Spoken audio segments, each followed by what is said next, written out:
Okay, so today or last time we took a pit stop in Mulgore, obviously. Normally I don't like to log in when I do my intro, but I guess there's nothing you really would worry about here. Not that there's much to worry about, period, but just in case something happens. Or, the real reason why is we lament the loss of our pet again. This would have been the bed in which they slept, right? Normally we would make sure they both had a spot to sleep, or if there was only like one little net or something to sleep on, we would sleep on the floor and let the pet sleep there. But it was sort of like so the pet doesn't get hungry and we have to feed it while I'm sitting here for 10 minutes possibly and going through RP scenarios and stuff like that. So that's what's funny about being a hunter is even that one RP episode where I wasn't supposed to leave the house in Silver Pine Forest, whatever it's called. It's like a little is it Malden's Orchard? No. It was one of these, the dead field or something, and I stayed in the house the whole episode, and I wasn't supposed to leave because I was sort of RPing and doing a meet and greet with my pet, but I had to leave because I had to go get meat to feed it. Otherwise, it would have, maybe abandoned me or gotten upset and lost loyalty. So that was a good dynamic way to force me to actually do something, despite my general tendency not to. So we can even sit on where that would be. So what we basically did with Mulgore is we had to come here, even though we're still in the Barrens, and we're allowed to do this step. We have to always end an episode in a different location, like a little house or hut. So now we've crossed out Bloodhood Village, so I can't use that anymore. I could obviously use that village. I could obviously use the Thunder Bluff or somewhere around it. We actually can't use Thunder Bluff because I can't get rested experience, which is fascinating how far we've gotten. I guess I've been rested the whole way, though. You see how it works both ways? Because I do so little, or because these are such slow-paced episodes, I'm actually leveling faster than if I played faster. Why? Because I only will probably get this chunk right at a time. So because we only play once a week, that's so weird.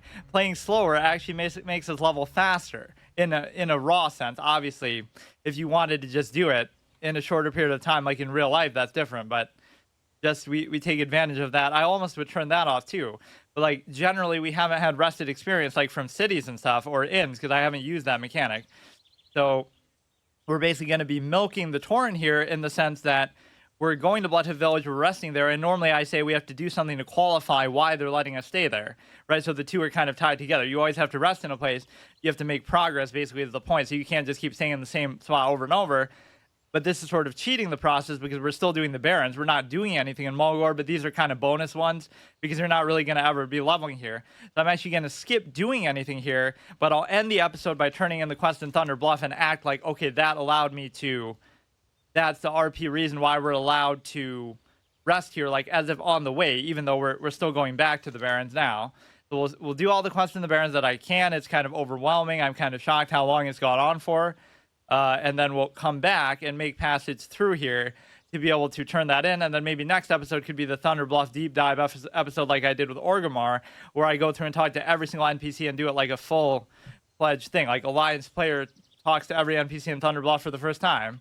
Alliance player who killed every NPC in Thunder Bluff, killed them, talks to them now for the first time.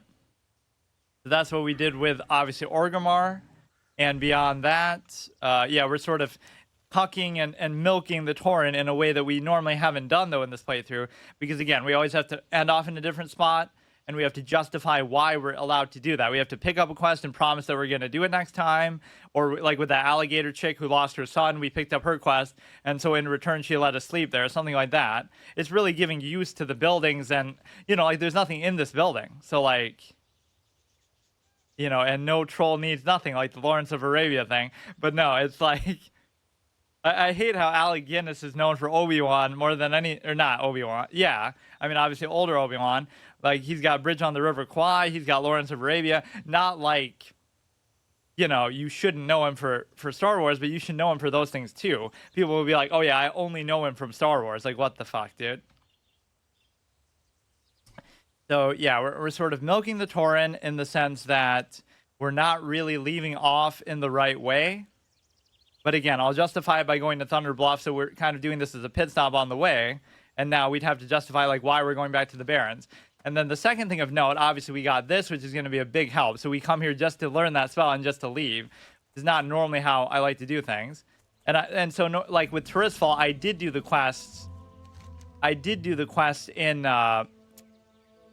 what's it called? Brill and whatever, Brill and around. I didn't do the ones in Death Knell. So it would almost imply that I would do the same thing here, but I guess I won't because now it's a level appropriate issue. Like this is so underleveled that it won't give me any experience. Those were at least like green quests and stuff when we went to Tristfall for the first time. So we won't even do anything here at all. I kind of forgot about my fishing quest aspect, and of course, I don't even have room to do it. Maybe I'll worry about it later. But then at the end of last time, when our character went into Mulgore for the first time, they sort of had a stark realization moment, right? So it's their first time ever being here. They've always heard about it, how beautiful it is, how it's like a hunter's heaven and their sort of paradise.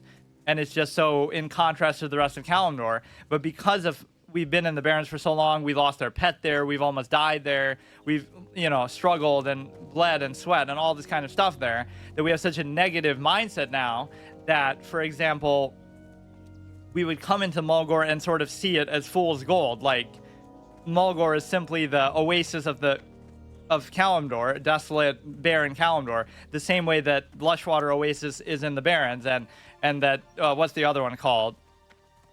Stagnant Oasis and the Forgotten Pools. So we analogize it to that, like it's just a way, it's almost like a trick. Don't fall for the beauty of Mulgore, because it's just a precursor to the hell that is going to be all around it in Kalimdor.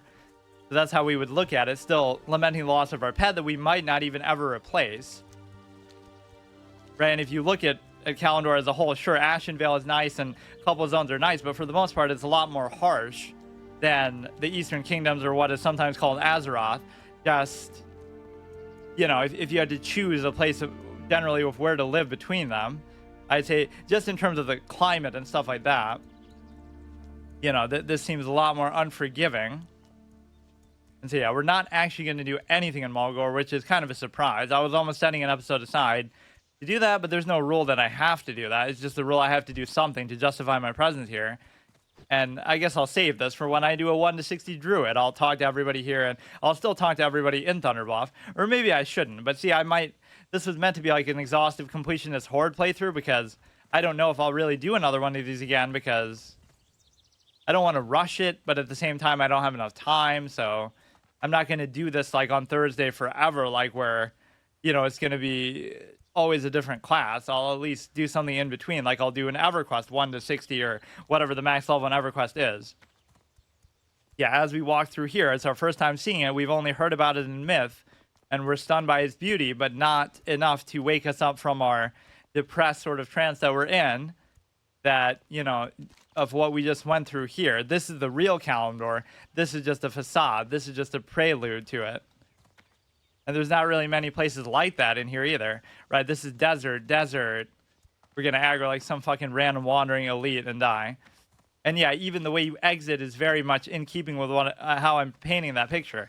Because you exit and it's like, oh, the Barrens is like a level 10 to 20 zone, no big deal. But there's like level fucking 20 thunder lizards and stuff.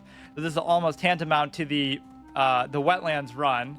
Not quite as bad, but arguably it's kind of worse in a way, because like there's no way to really avoid it. So you might get killed here if you're doing a permadeath run, right? Like, wow, level 19 Storm Sound's gonna aggro and just kill you as soon as, like, this is the equivalent of entering Westfall for the first time, or entering the Barrens as a, from Duratar. So there's level 10s and stuff, or whatever, close to it. So it wouldn't be that big of a deal.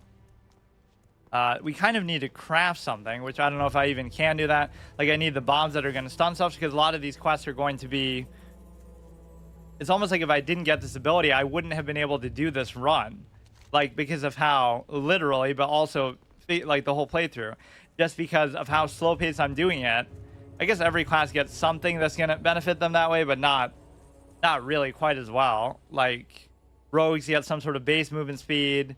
Druids are obviously going to get travel form, but I mean, obviously I didn't do this particular rule on my other playthroughs, and I did it more like people probably normally do them now. Just like, they're basically, it's not a hardcore run, it's not permadeath, it's a speed run, and people don't see the difference, I guess, between the two. Because everything is a speed run, because everybody's always trying to prove something with everything, I guess, at least in an online context. So you're always expecting like a bow or something to come out there.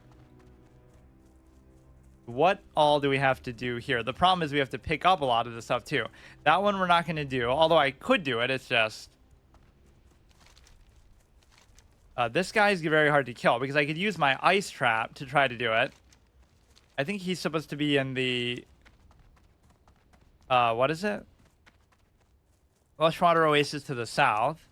which is going to be obviously the Wailing Caverns one. You got to be careful about those stupid night elf things here.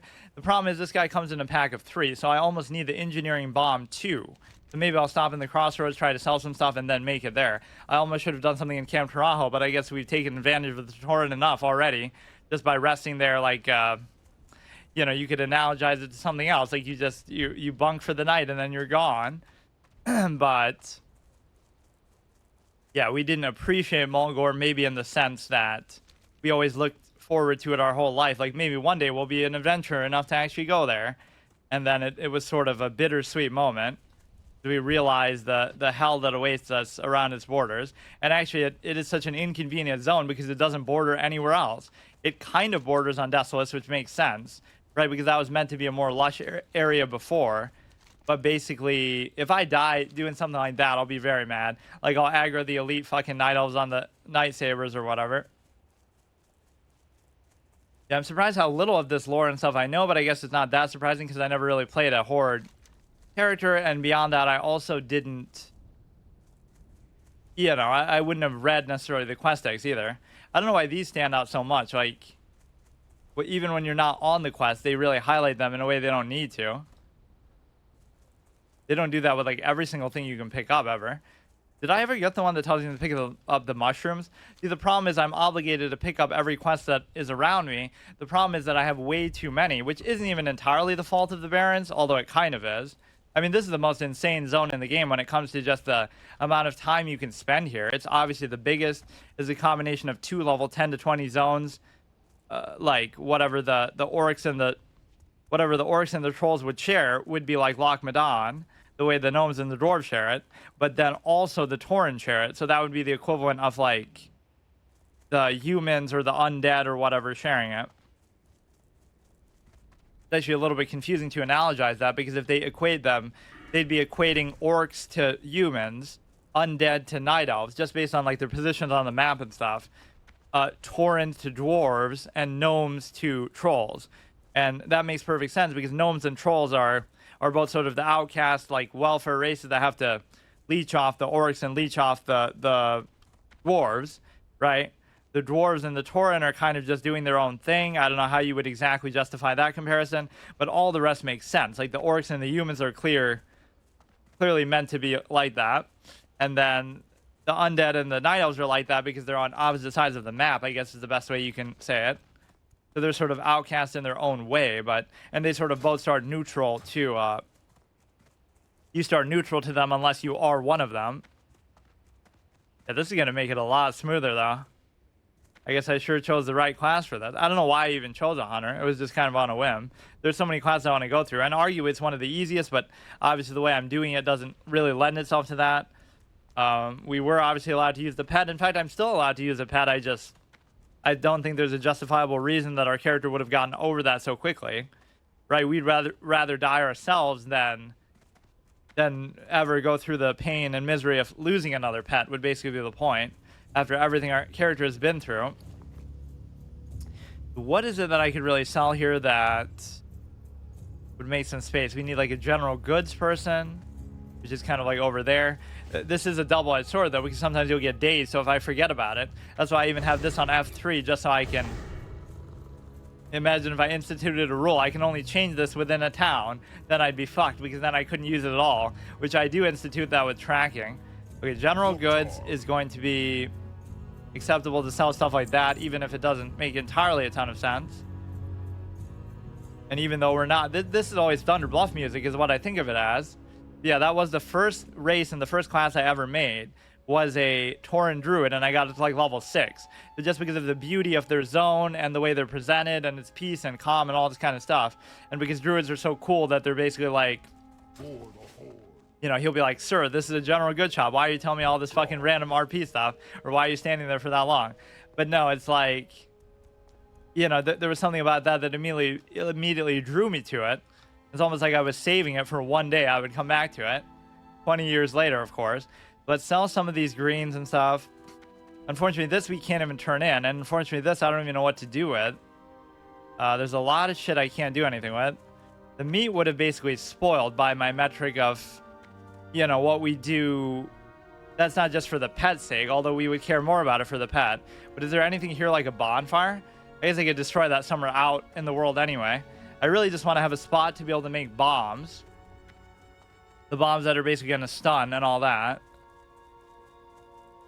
Weaponsmith, like who would count as a shield guy, basically? I guess the weapon thing could still work. Even though you could say those two things are basically opposite. This is Gloves of the Moon, 3 agility, 3 stamina, 3 stamina, 3 strength. Actually, that is better than mine. How did I not see that? I don't know when I even got that. 3 stamina, 3 strength, 3 agility, 3 stamina. Oh.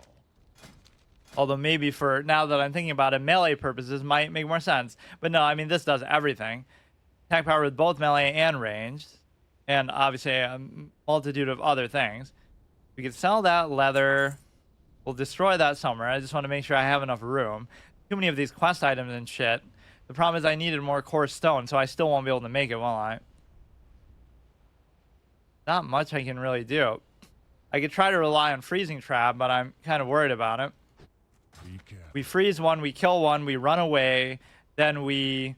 And see, I have to be careful by using it in combat. Like, oh, you know, it'll be a good way to get away. But then the trade-off is if they have a ranged ability I don't expect them to have, then I really need one of these at least. Let's actually see. What was I going to sell to this guy?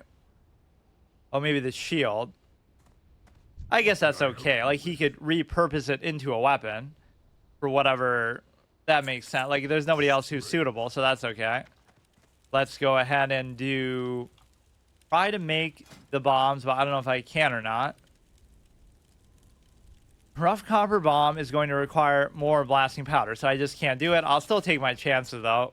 This is going to be a bad moment. Even though we're over-leveled, he, you know, a little bit at least, he has fucking 2 guys with him, so what am I supposed to do with that? He kind of wanders around, too. Now, some of these quests I'm deliberately not picking up because it's just going to be a case where you're able to... It'll send you to another zone. So at some point I'll pick those up, but that's kind of the trope of this run in a way because I'm always a little bit over-leveled at least. I go to Razor Hill for the first time, and the first quest I get there is, oh, go to the Barrens. And then I go to the Barrens, and the first quest there is, like, go to Stone Talon. Like, they're immediately trying to push me away because it's like, wow, you're already over-leveled, so why, you know, why even worry about it? Make a point not to kill the critters or even to kill beasts if I don't have to, although we've killed like 1 million beasts. Sort of a little irony to being a hunter or a druid is like, you respect nature and love nature so much. Meanwhile, you're going to kill nature for most of your quests and whatever, but in a way to like purify it or something like that, but still. That's just some way they would justify it. If the days aspect gets me killed, that's kind of karma for always trolling people, even on my warrior. Like, you shoot them with your bow, or you hit them with like a heroic throw or something to just, you know, put yourself in a position where you daze them, or otherwise you might not be able to do anything. So they kind of do it to themselves by using that. Okay, those things can be very scary. Like, they're going to come up on me when... I don't feel too confident actually about this, but... We would basically just freeze any one of them.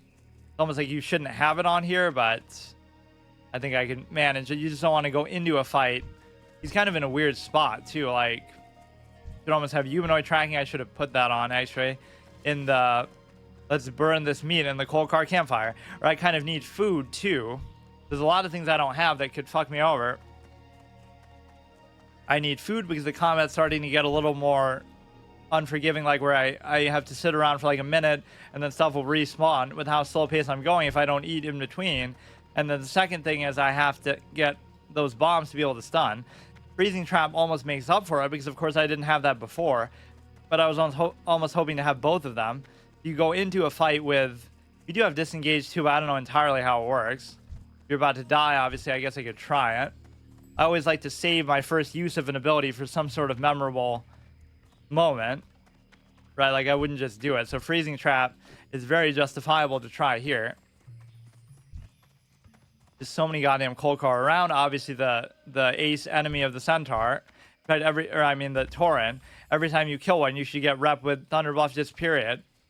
The same way that like if you kill the murlocs, you should get rep with the trolls, because they were always the mortal enemy who fucking killed Senjin and stuff.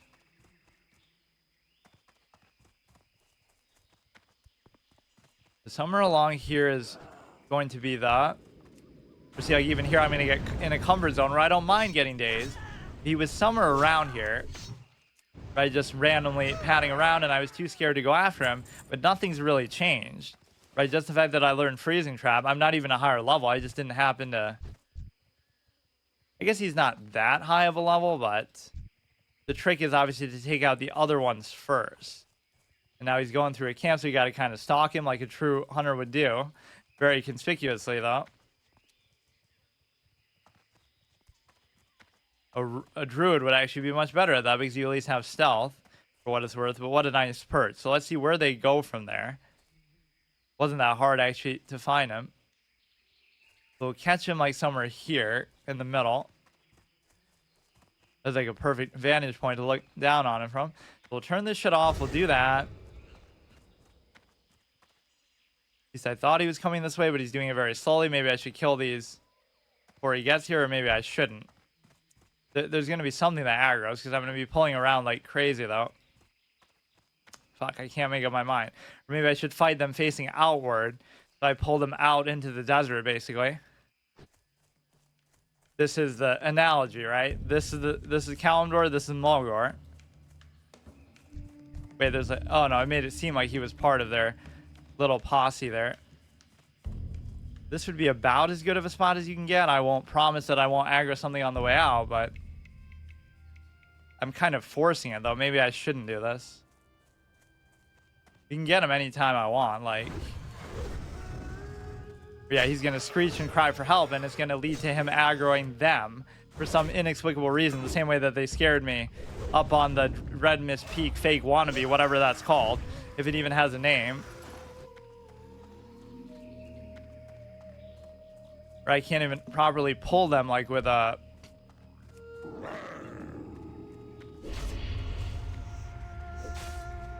Hello? Somebody get fucking frozen, please? Here, just use this, use this, use this. Use my potion, whatever, if I have to.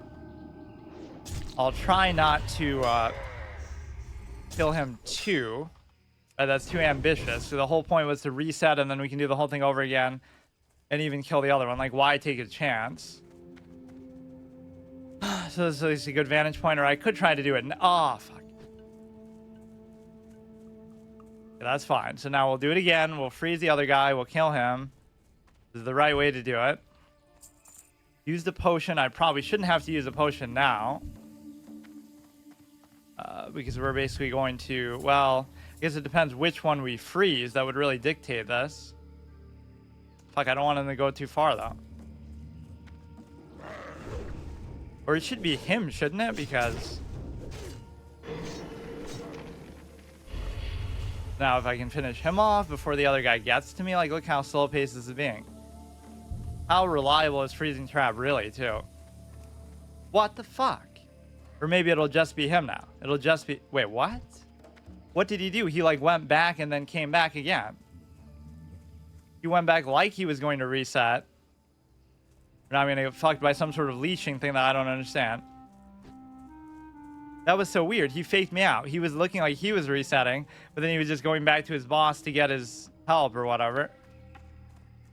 Okay, do this to get closer. I mean, I'm going to be switching in and out of this a lot. Fuck's sake. By the time I do this, they'll re-aggro the fucking thing.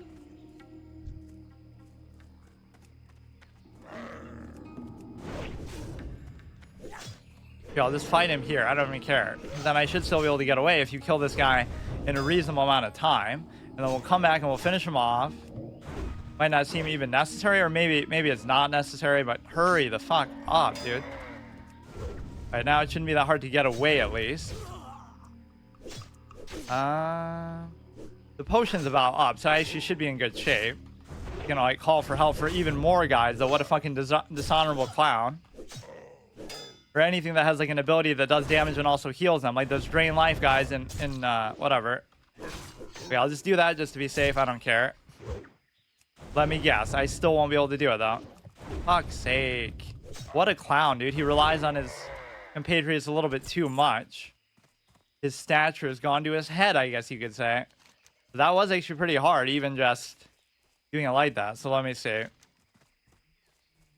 That one's done. I technically don't have to do these, but I do have to do them because I won't have room. That's the real problem. That one I won't even worry about. This one I can't even do. This one I was going to do, but then I backed off because I said, okay, I needed food. Let me use one of their bonfire things to burn my meat, I guess. Very weird purpose to use whatever, enemy encampment for. They have one of those proper big bonfires. I would say that one should be permissible too. Or maybe it is one of those, it's just somehow bugged out. They're the ones that go straight up a little bit. This should be more than okay though. We'll turn this in. I basically just want to complete all of these, but the problem is a lot of them turn into chain quests, and I'm just never going to be able to leave this zone. Like, it's so ridiculous. Doesn't mean I have to do every quest here. It just means I have to do every quest that isn't, look at that. We both juked each other like twice. You might think, oh, why are you so scared of such lower level stuff sometimes? But you can see why, especially when they come in groups or they have some kind of weird abilities. I did want to find some sort of fire here. They always have those fucking huge bonfires. The Ziz physics is in Winter Crag. Now, some of these I arguably shouldn't have picked up, but I kind of just like to pick up everything for the sake of it. Lightning Gland, Thunderhawk, Saliva, Kodo Liver. These are all stuff. Good stuff. That's Storm Stout. Storm Stout. We're about to kill the Storm Snouts. 5 lightning glands from any Stormhide. 1 Thunderhawk, Saliva gland from Greater Thunderhawks, and a Kodo liver from any of the Barrens Kodos. Okay, let's try to... Why the fuck is a raptor encroaching there, and why don't they mind? That's the bigger question. Why don't they care? There's only like 2 of them here. They're not even paying attention. The music, obviously, in the Barrens is iconic. And, of course, the chat was pretty iconic, too. Okay, dude, whatever. Double team me if you want. So stupid. Like, what the fuck is that raptor doing here? I'm not saying the enemies should really fight each other. Like, I get why they don't do it like that, but it still is really silly how they have pathing like that. Imagine if you were level 13 and you're like, wow, I can't kill both of these, so what am I supposed to do? This random raptor just wants to troll me. Kind of like an arc where we got that. We were in our base and just... We're looking through our inventory and stuff, and I'm so immersed and whatever. And then a raptor just comes up and spits poison at me, like, has nothing to do with anything. But I guess the logic there is your base is so... your base is so random. Like, you can put it anywhere, so it doesn't matter. Or I was even fighting with this on. See, that's going to turn into a bad habit. I almost forget it's on because it's just such a nice thing to have. So, these ones I could get, but again, my inventory is posing a problem. There's a lot of things. I'll have a gold, so I'll buy a space in my bank, but I'll do that in Well, you know, I was almost saying that the bank should be separate, but it doesn't make sense because I don't know how I'd keep track of that. Like certain bags. So the bag I put in here will be separate, and I won't be able to access the rest of it or something like that until I go to Orgrimmar, because it doesn't really make sense how that even works. Like, how would they explain it? Maybe in some sort of magical way, but I still won't be able to make the bombs. I guess I don't need them as badly now. The Guns of Northwatch, I guess I'll do first. There's just too many quests. Like, this zone is too overwhelming, and I have too many leftover ones and just quest items filling out my inventory. There's just way too much shit going on.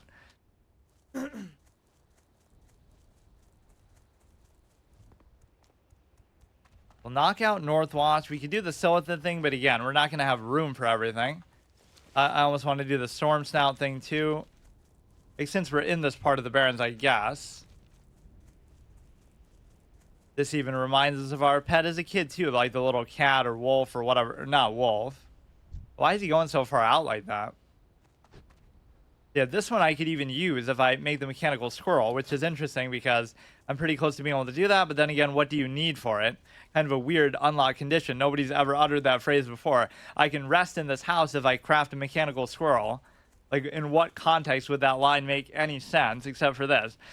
Copper modulator, handful of bolts, copper bar, mallet. It's actually not that hard to make.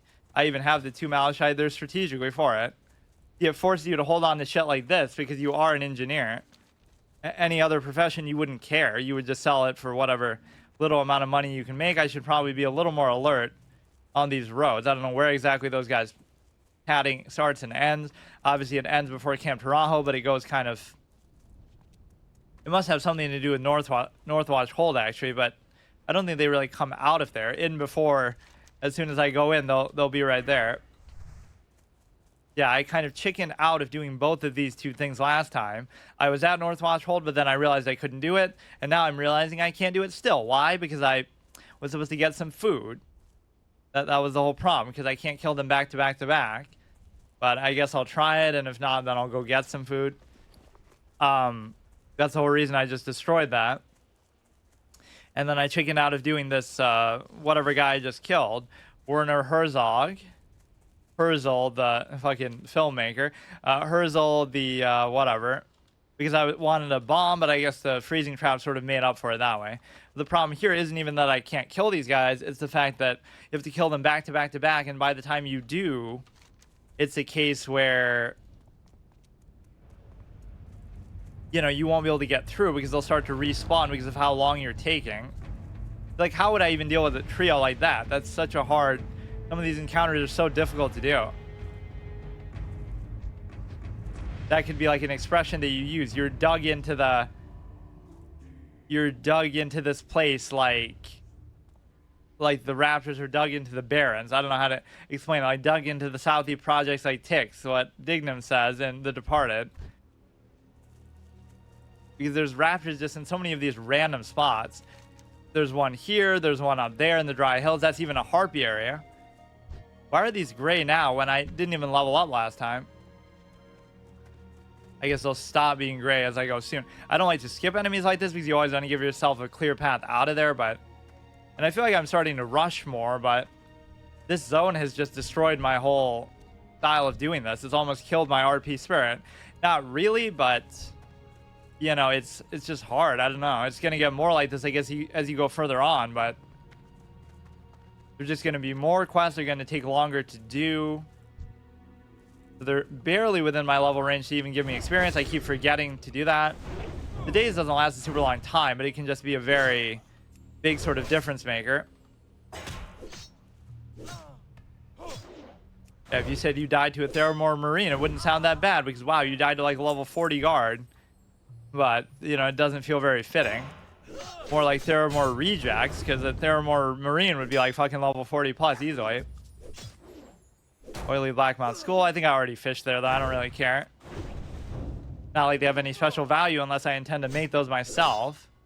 Like, you're not going to be able to sell them on the auction house and showing that. The money has been sort of a problem here. And not the least of which because of that stupid... because of that stupid alcohol phase that we had to go into just because of the simple fact that we lost our pet. And that was sort of a good RP thing that I called before. Like, I said it very early on before I even had the ability to tame a pet at like level 6. That, oh, if one day I lose my pet, that'll be some price that we have to pay. Is the next couple episodes afterwards, we have to drink. We have to always be drunk and stuff. So we have to waste our money on it. We have to expose ourselves to the little dizziness and all the negative mechanics that go with that, basically. Our crit chance is actually not very good. Not surprising because we obviously don't have very good gear or anything. Although I do have mostly greens. Just they're not going to be very good greens. I mean, even that's not. But, in fact, everything besides that weapon seems to be. We'll actually get our first ring from turning this thing in. Isn't that the one we just did? Yeah, that'll be very sick. And that's one of the best rings you could hope for, too. This is why I felt like I couldn't do it because... You're gonna have to fight your way through this entire place and it's gonna take me too long. Fuck. And then I'll go into combat. I have no healing capability. I obviously can't make a... Damn it. I can't make a... This is the Witcher mistake all over again. You're going into combat and even with freezing trap, even though it seems like it's not a big deal, you should never do that. Especially if it's like a caster or somebody with some weird abilities, or now there'll be a healer plus one of these. Like, whatever. I forget what they're called. Oh my god. This is like the Stormtrooper aim idea. The fact that you know, he has stormtrooper vision. He can't see me killing him right there. But that's obviously a necessary trope of this. Like, if I die to this guy, I don't even deserve to do this. It does sort of help against disarm, because you could always just use the other thing, but you could always just switch out period too. To make sure we don't go over 20 there, though. Yeah, I really feel like I would need food to get through this, but maybe I don't. Just going to be cutting it really close. So you have to wait for the pat. Oh yeah, the preservers, which I assume have the ability to heal. I think I killed one last time and it didn't really heal, but there's these two together. Like, there's just too many of them here. And I keep going into combat at like half health, so I made the same mistake again. How far are we from a town? I guess I am far enough. All I have to do is kill one of each of these guys, the named NPCs. But just to get through to them is going to be the hard part. And just to show how much they recycled certain things. Not that it's that bad, but they recycled, like, this looks like the town in, you know, whatever. It ends up feeling like the town in Hellfire Peninsula and stuff like that. So there's a sense of obviously reusing textures and whatnot. But of course, every MMO does that. I could use a potion here just because I'm too impatient to fucking whatever. Wait outside of combat. Get rid of that. If only they could drop food, that would be really nice. But it's just going to be so hard to get through this. This will be the real reason why you get killed. Or yeah, have like a little crate with some cheese or something in there. It'll be sort of the impatience or the headstrong quality of like, I'm just going to go in here and do a quest that, first of all, you don't even need to do, but for my purposes, I do need to do. It's just more like, I don't know, you put yourself in a position where you're just trying to brute force it when you don't have to. These two are very close to each other, so I can only imagine they'll aggro together. And it feels like a mistake not to clear. You know what, dude? It'll be the second time I chicken out of this place just because it's not the levels that I'm looking at, it's the number of them back to back. I guess Ratchet would be adequate. What kind of food would they have? I guess there's no rule against me fishing for food either, but I guess what I assume I'll get from that is not going to be very good. I almost forgot Ratchet was even there for a second because like, oh, I'm too far from the towns. Or yeah, like just how our pet made a point, like we made a point not to have our pet kill other wolves or whatever, the same of its kind. I should make a point to try to avoid killing the troll NPCs. Like, if there's a option of killing everything else besides that. I haven't really followed that too thoroughly so far, but there is that whole pirate encampment up at the top there, but I haven't had any reason to go there. I almost wanted to just explore every nook and cranny of all these zones just for the horde completionist purpose, but I guess I'll let it take me there, because that might be like, let's say, only for a class quest or something else, so then they won't make you go there. Or I should go to that Berserker Island, but I forget if there's going to be anything maybe hostile or dangerous, or I don't think it's like purely an alliance. I forget like if it interacts with the horde very much. Now, I don't remember whether I've gotten one here, so that rule is kind of hard to keep track of. There's a lot of things that are hard to keep track of, and that's almost what I would use add-ons for. Not for the fucking hardcore thing itself, but because that you can just see, like, whatever, or who cares. But that's what it taught me, is like, the best way to encourage people to do things that they would innately enjoy, possibly, is to make it about some sort of competition or ego. Like, you couldn't just do it on your own and just, like, who cares? I'm doing it because I want to do it.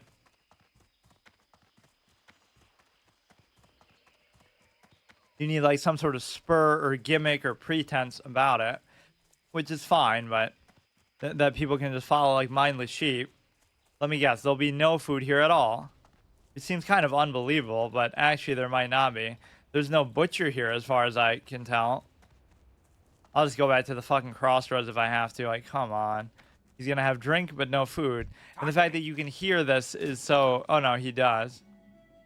I don't really need that one even, but 243. Yeah, like that'll be adequate. Just even 20 of those. But you know what? Just for the sake of how annoying this has been, let's get 40.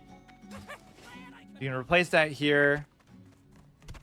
You would think we'd even be inclined to like seafood more because we're, you know, a coastline, coast-dwelling troll. The house over there, I forget what that is. Maybe some quest NPC. Of course, hunters get a badass, you know, random roaming NPC in Rexar just to sort of represent them. There's always like this weird NPCs in random spots, like the one in the water in Trisfall Glades, or on his little island, Gunther Arcanus, who has so much significance in the lore, like later on. Maybe I could actually check this out.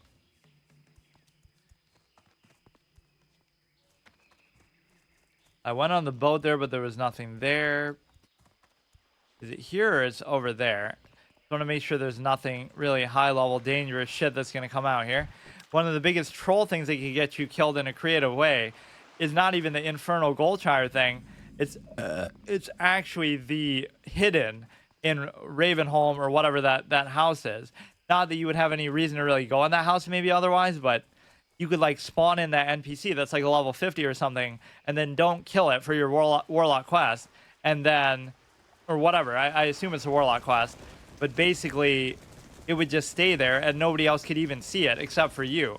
So that must have happened, like, that was my first playthrough just regularly, but I was so shocked by that. I go in the house and I die to the hidden, and it's like, yeah, no shit, he was hidden, but like, what the fuck was that? Islin Waters here. You've come farther than many. Respect the elements around you and you shall fare greater than most. Okay, so we have more than enough food to take this on. And I guess I don't really need the bombs now, but that could be famous last words. Like, what if we have to fight all three of these named NPCs together? Or just an extra speed boost from this aspect is going to cause me to go off a cliff faster than I normally would, thereby leading to me taking more fall damage and thereby dying because of it. We got to be paranoid like that about every little thing that could get us killed. Which of these can I actually do? I can't do this because of the space issue, although maybe I can. I just want to do everything and turn it all in, and then we'll have to do like a million more of these, but we already have one slot filled up by those stupid things. So if we eat all our fish, then maybe we'll do that next. And then maybe finally we'll do, I guess, the egg hunt, or maybe we should turn some stuff in before I do that. This will be all near Camp Tarajo. Anyway, this is even further than Camp Tarajo. I'm kind of liking dual wielding more than even using a two-hander, but of course if I get a very good two-hander, then so be it. Wing clip DPS on fleek as usual. Of course, deliberately dazing myself in combat for no good reason, really. Thankfully, they haven't taken these servers down, but they'll do some sort of forced migration thing, I bet, at some point. I kind of like how the music cuts in and out, like not looping it in the background, because there'll be some of these quiet moments, there'll be some of the more intense ones. It'll come on when like it's really justified, or when you go into a new zone, like right there. It's almost more suited to dungeon music, but I guess that's what this is, a single player dungeon. They already fucking respawn. It can be very annoying, but at least now I can spam gorge myself in the middle of combat, so at least I don't have to stop. And so then I'm not worried about going into combat with half health, and I'm not worried about respawns as much. Their disarm capability is quite impressive, though. Kind of backpedaling like a fiend against the centaur there, but sometimes backpedaling is actually good, believe it or not. If you think about it in a PvP context, it's usually not, obviously, but I don't know, like with NPCs, it's like you don't want to turn your back to them, or, you know, you can kind of slide away, but if you do a full 360 turn and walk away, a full 180, then basically what ends up happening is you're in a position where you're going to get hit in the back and not hit them back, right, if you do like that. So I don't see what the benefit, I mean, even as I hit him there, but it just feels more intuitive because the way the NPCs fight you is very sort of linear, where you can kind of, you know, get them to chase you back and just, I don't know why aspect of the cheat is even still on. You can do that even while sitting down, or I guess you can't. Or now this guy's going to inadvertently help me in a way that I don't want him to, so like, even though we're playing on a dead server for this purpose. So what happened last time? There was like a warrior or somebody here. Don't do that, man. I clearly would have died to that if he didn't help me. I don't give a shit, dude. At least we have the food now. I'll come back later. I'm not going to do it with this help. Like, the whole point is to, you know, everything should be as solo as possible. So let's just do, let's do the fucking Quillbore stuff. There's not some stuff that I could just sell. Reload now. One time I'm going to accidentally click it and it's going to get me killed, but it doesn't actually force you to log out. I don't even get what it's doing, and it's so immersion breaking that it keeps coming up. It wasn't doing that before, and I don't know how to turn it off. So I would love to go to a bank, but I guess that'll be next time. We'll be in Thunder Bluff, and maybe I'll just use this bag only. I won't interact with the rest of the stuff to show, like, this is my Thunder Bluff bag, and the rest are my Orgrimmar bags, and then the rest beyond that, if I ever get enough money to afford more, would be my Undercity bags. I could make a bunch of bandages and I could just sell them. That would clear up some space at least. There's some sort of general goods vendor maybe. Let's just fill up my bags 100%. Or no, I can't even do that though. Where do we turn this in? Is it just the crossroads? Yeah, or west of the crossroads. At least this will speed it up a little bit. Just the fact that I don't want to leave it like where if we pick up a green, then we can't pick it up. Like we had that incident before. Yeah, this zone will just break you in more ways than one. It'll break my character's spirit because they lose their pet here and almost die here so many times, and it's actually kind of brutal in that way. Not the least of which just like the weather and the heat and the barren emptiness of it. But also, just even for me, like, I can't really take my time. I can't really do what I was doing at the beginning of this playthrough, which is understandable as you go further in. These episodes are going to have to be a lot longer, which I can't really do right now, or I would have to somehow just pick up the pace of it. There's one thing if I designate an episode like where, okay, this episode I'm not going to do anything and I'm just going to RP, but I can't even do that because, well, I mean, I could do that, but it's just hard to make progress the way that I'm kind of forcing myself to do with the houses and the huts and whatnot. So the only one that I haven't used here would be this one with the little unlock condition of the mechanical squirrel, oddly enough.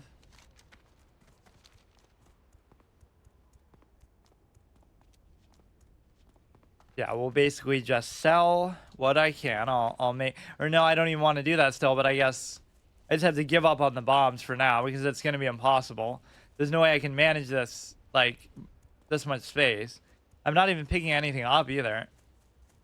Or if I could get it to 75, then I could make this, but I don't know about the copper modulator as much.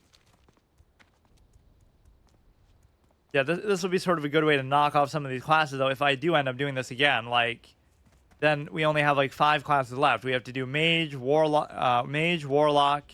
shaman, druid, and we did rogue, warrior, priest.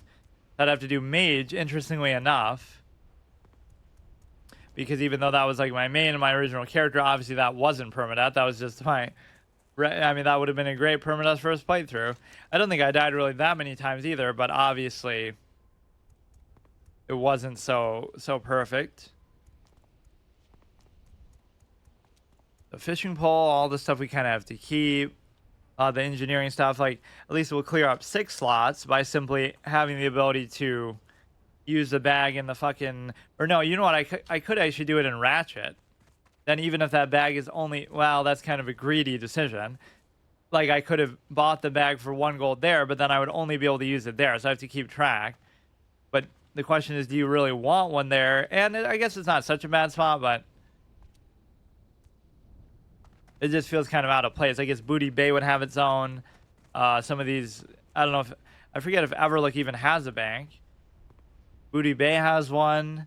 Obviously, a lot of the goblin places do. Yeah, I forget about Everlook that way. Obviously in Winter Spring. Make a whole bunch of bandages. Or no, I was just, yeah, I'm not going to be able to make the bomb, so I may as well just do it. Either I'll have to get wool later, or I'll just figure it out. I'm not even going to keep any of them, or maybe I should keep some of them. but I'm not really using them in combat anyway, so it almost doesn't feel like it matters. Yeah, the Barrens is hilarious the Crossroads, how it has Orgrimmar music, Thunderbluff music, just whatever music you want it to have from every zone here is going to be relevant. So how do you even make a copper modulator? That would be a good trigger point for the squirrel here. If we just level it up like 6 times. I haven't been to a trainer though in a while. I mean, you could sell this to the general goods guy also, but obviously for tailoring, kind of makes sense too. Has to be somebody who makes sense. I always credit Bethesda with that mechanic, but obviously I'm sure other games do that too, like where you can only sell certain things to certain people that would have some theoretical use for them.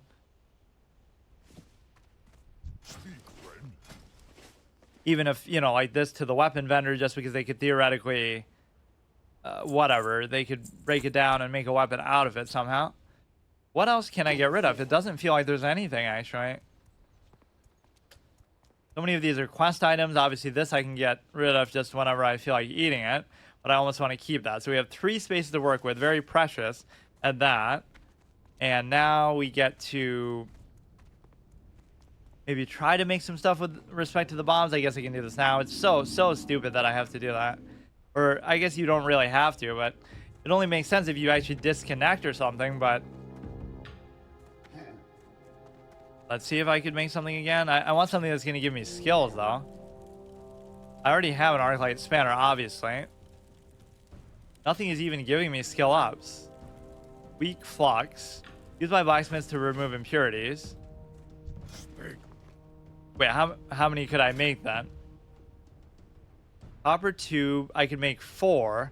Oh man, I'd be so short. There's no point though, because it'll just take up extra space that I don't need to worry about right now. Fuck, if it was 6, I could have at least figured it out. And I don't even have the ability to make that yet, I guess, the copper modulator. So assuming that's enough space, what else did I want to do? I want to turn this shit into the Deathgate guy, which is going to give me a sexy ring too. Our first ring ever, and one that's very fitting, obviously, for our class. Then we can just kill Quillbor for a while. We can do that, because now I have food, or I'll wait on that. Let's do like the ones aiming towards Camp Tarajo. If I'll kill the Quillbor, I'll kill the Thunderhawks and stuff, then I'll kill the Silithid, basically. They're even called that too. That's what's so awesome about it. Right? They're called Silithid eggs, even though Silithid, you know, at this point in the game, let's say it's 2004. I don't know when that quest came out. Maybe they added that later, actually, but it's a great sense of foresight. Just like you're sort of foreshadowing not only AQ and all that, but just the presence of the Silithid is so prominent. Some of them aren't called that, but you know, like there's some in Ungoro, there's some in Tanaris, there's some in Thousand Needles, there's some in Feralis. Almost the whole bottom zone. They have a bigger presence here than the Scourge have, in at least in terms of the number of zones, not so much how many of them there are, because it'll just be like little bits here and there, but or sometimes only just like one little encampment. Like in Thousand Needles, there's just one little thing at that bottom in the Shimmering Flats, right, with some of the Silithid in there. Blood and thunder, go forth. Is Herzl defeated? I commend you, Rygor. These centaur are undisciplined and cannot focus their rage as the orcs can, but they are fierce nonetheless. In defeating them, your valor is proven. Counterattack. The Horde commends your successes against the Kolkar, but the Kolkar themselves are maddened. I have reports that a contingent of Kolkar has traveled to the Barrens from their home in Desolate to seek vengeance. My latest report was that even now, they move against us, against these bunkers from the west, even though that's been going on the whole time. Face the Kolkar invaders and end their threat in the Barrens. Kill them until their leader, Warlord Kromzar, appears. Defeat him and bring me a piece of his banner as proof. We're counting on you. Now, this could get dangerous because what if they... Where'd the ring go? You know, what if it is scripted in a way that they just keep coming or something weird?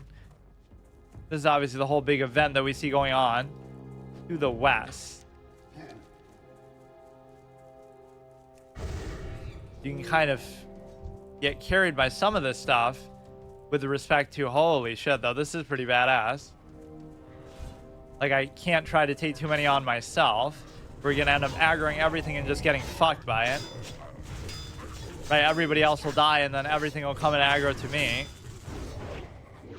Like, this guy must be tagged to me, so maybe I'll back off. You do get to loot, but... Do this clown just using throwing weapons once every, like, 5 hours at that. Ice cold milk I don't really need, so we just gotta watch out for the big boss to come in. I don't know which angle we're really looking for. Where is the thing? Promzar's banner. Would we actually have to clear out every single one of them? There's certainly not, like... This has been going on, like, for fucking ever, and this guy's trying to outdo it. But why did they just give up on this side? Okay, I held them enough, I guess. Let's help these ones. Sort of wait for the fucking... I was trying to kill steal that. Wait for the see, this is how single player dungeon combat could be, though. This could still be pretty fun. Like, if the AI was good enough to actually fill in that slot of being able to, you know, just play at a moderate level, then you wouldn't feel too bad about it. Just like how we always...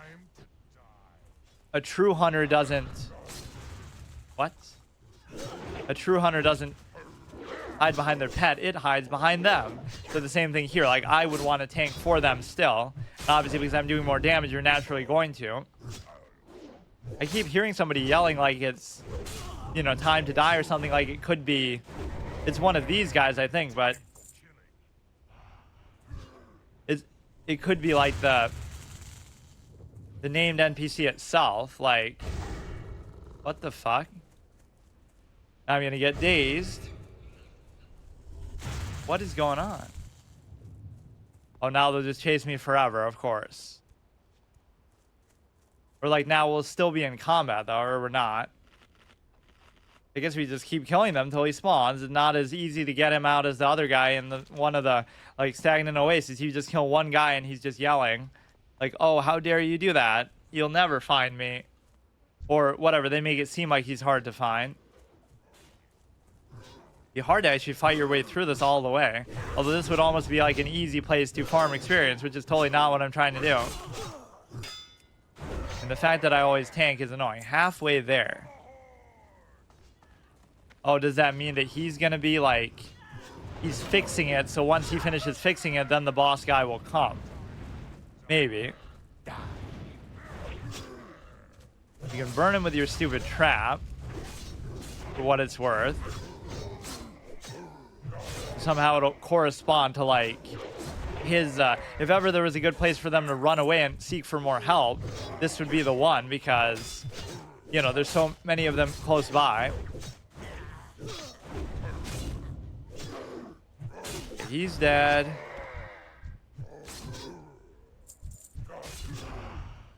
Okay, hurry up. Why is it fucking glitching out? So maybe there's a fixed amount that you have to kill, or you just have to protect this particular house from whatever attackers they have here. Halfway there. This is so weird. Like, what? Because they threw those, now it's back to square one? Maybe he's already here and I just don't even know it.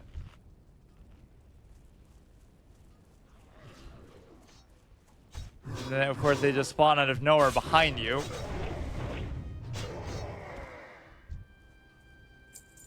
Would be more scary if you didn't have so many people trying to help you. There's like a million of these, but they won't actually do anything. Fuck's sake. Like, you would think they would help or at least take aggro with that one. Hiding behind NPCs, which is totally not... You would think he would yell something out the way that... You know what? I don't even want that. You would think you would get it just to sell it. Uh-oh. Well, let them fucking deal with it, dude. Or they don't even aggro. Oh, he's actually an elite, but at least here we have some legit... Wait, does it actually say that in there? It doesn't. You have some legitimate excuse for it because... I'm not gonna die. I'm not even gonna fight him. Like... Wait for,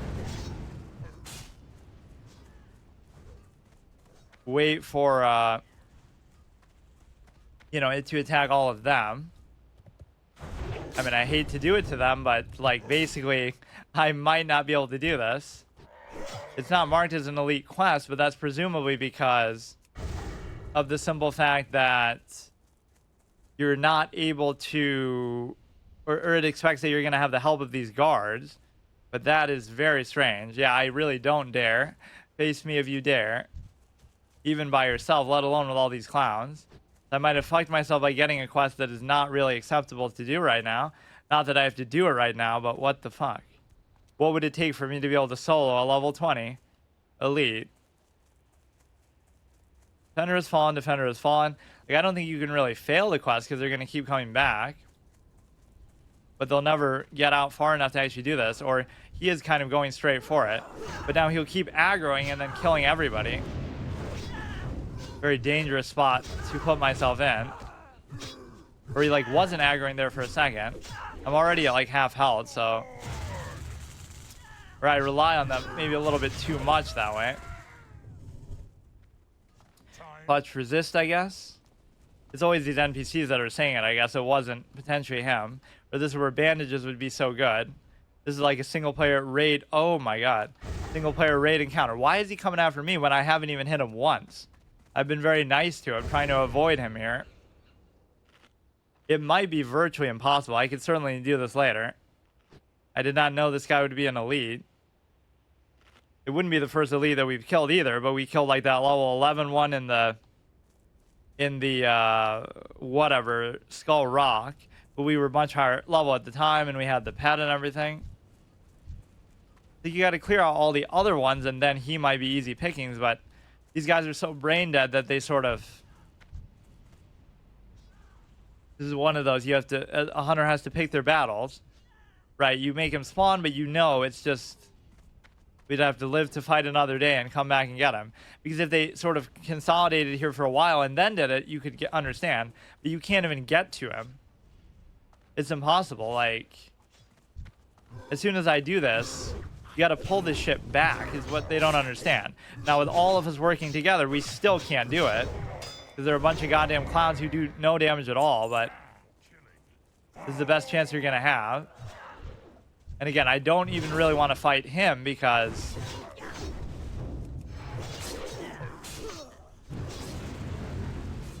you want to clear the rest of this shit out and then reset and then maybe fight him. Or maybe they'll end up killing him without me even. But look, they're not even doing damage to him.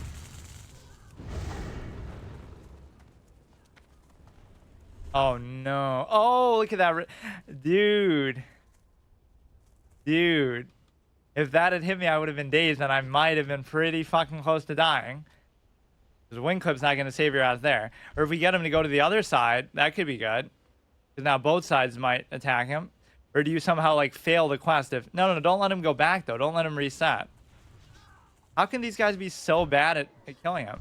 I won't even hit him until everything else is dead, which it pretty much almost is. Gotta make sure nothing else is aggroing basically in his midst. But now we'll have both sides potentially attacking.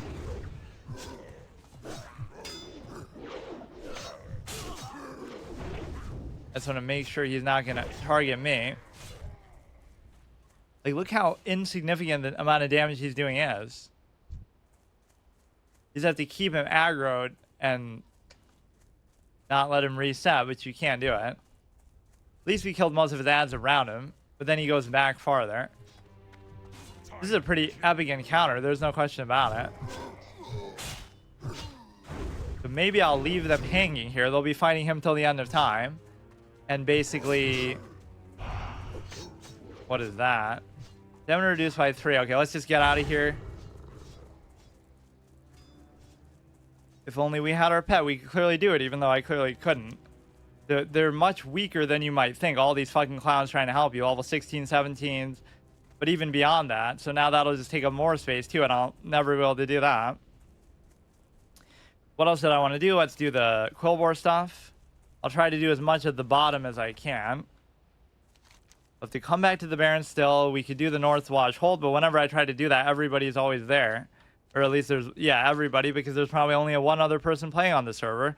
But still, that was a super clutch resist. I don't know what would have actually happened. Like, I knew it was going to happen, but I also felt like I needed to keep it on. So I couldn't make a decision, and that could have gotten me killed. Because, you know, he's just going to crit you once, and you're just done for. I was very low on health.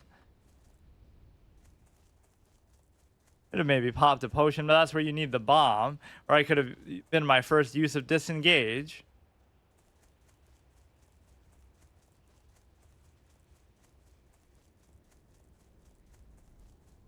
So there's a lot of Cold War here. I kind of fought through most of their camps already just for whatever, the variety of it. You know, you don't want to stay in one place and just keep killing the same ones over and over. Not really a hard rule, but it's sort of an implied thing that you just kind of want to branch out a bit. So the fact that you have to have 3 stacks of 20 of these for a single quest is extremely fucking stupid. That's got to be one of the most tedious, annoying quest sort of criteria ever. If you have to get as many as 60, normally they let it stack, right? If it's over 20, they'll make a special exception that, oh, it can stack as high as it needs to go. I remember that with certain things, at least. I can't remember off the top of my head, but that is really insane. Even without my whole bag limitations and consideration, I would still say that's kind of just annoying. We need some stuff from the Kodo. We need stuff from the Thunder Lizards. When you kind of think of the Thunder Lizards as Kodos, just who went through a certain evolution or mutation or something, that's always the between a rock and hard place moment where, you know, you try to go between two things and then you end up aggroing both. Look at what a bad habit has already formed around this aspect of the cheetah. I thought that guy would aggro too.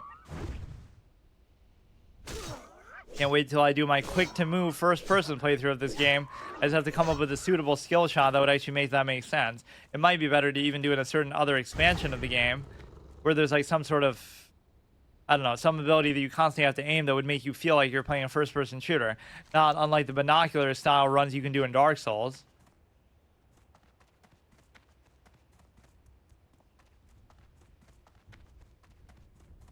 I almost don't want to fight these because I first want to do the Cold War thing and then turn that in, maybe. It doesn't make it look like, oh, we have that much to do. In fact, theoretically, oh, we could leave the zone now and go to Stone Town because there's only yellow quests left.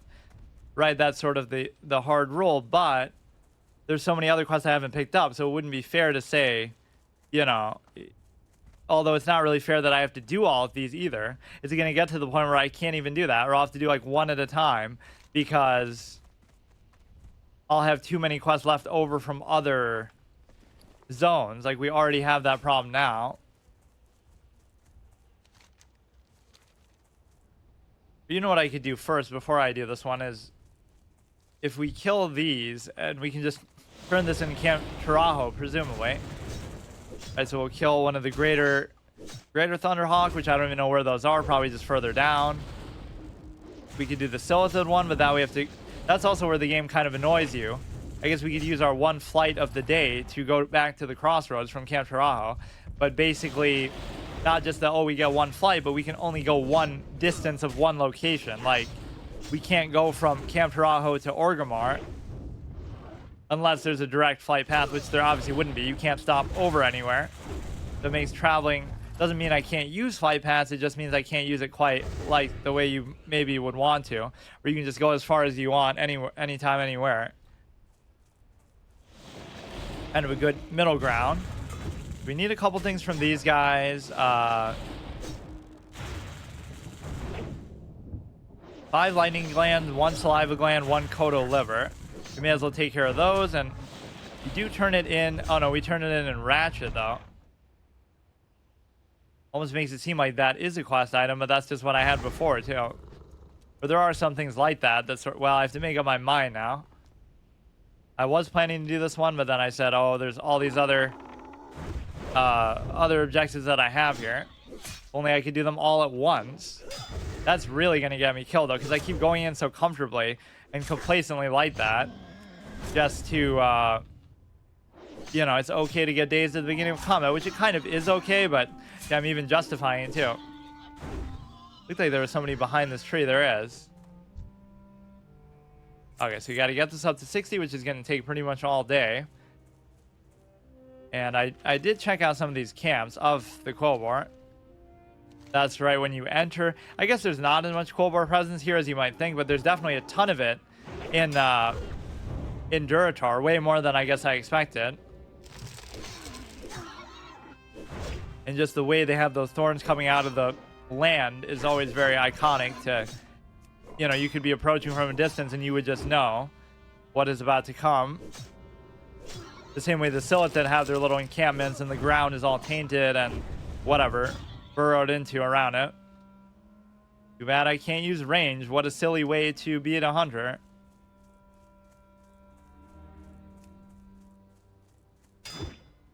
Get him before you aggro something else, because that could be very dangerous. I'm out of mana too. That was an insane moment. Why was that fight even so hard? I guess it's the fact that he stared me. Of course, the fact that they drop 2 at a time is quite nice, but not always. Is that still the one that we were talking about with, I guess it must be, where there's like the dead body and stuff that was killed by the Kobold. So we're sort of avenging her literally because she is the wife of Mankirk. It's like Mancrick, but I just like the way that sounds better. Oh, those mispronounced names that would piss people off, like in Danganronpa or Phoenix Wright or something. Byakuya is Bayuka, or Chihiro is Chirio, or who else? I don't even want the wool either, as stupid as that seems. I can't remember. Oh yeah, Larry Butts for the fucking whatever, for Leon Kuwata. I had such a hard on that the Byakuya had done it, but then I guess they're saving him for later. He's just so like snarky and everything about it. Mystic's Belt, 2 agility, 2 spirit. Okay, there's no point. It feels like a bad thing not to pick those up, but I just kind of have to compromise with my inventory for now. I just can't deal with it. We got to get 3 separate stacks of Kobold Tusks. How fun. Where did the second stack even go? Here. Almost feel like I had some sort of rule against eating fish. I don't know why. Like, maybe the pet. The pet preferred, like, hard land meat rather than fish. Or we never tried feeding it to the wolf. I wonder if he would have liked it or not. It just says meat, so that would count as meat, I guess, depending on certain, maybe real-life definitions. Where people try to make exceptions, like, oh, eggs aren't meat. Or somehow seafood isn't meat or something else. Who even wants me to do this one? Oh yeah, this is back in the crossroads.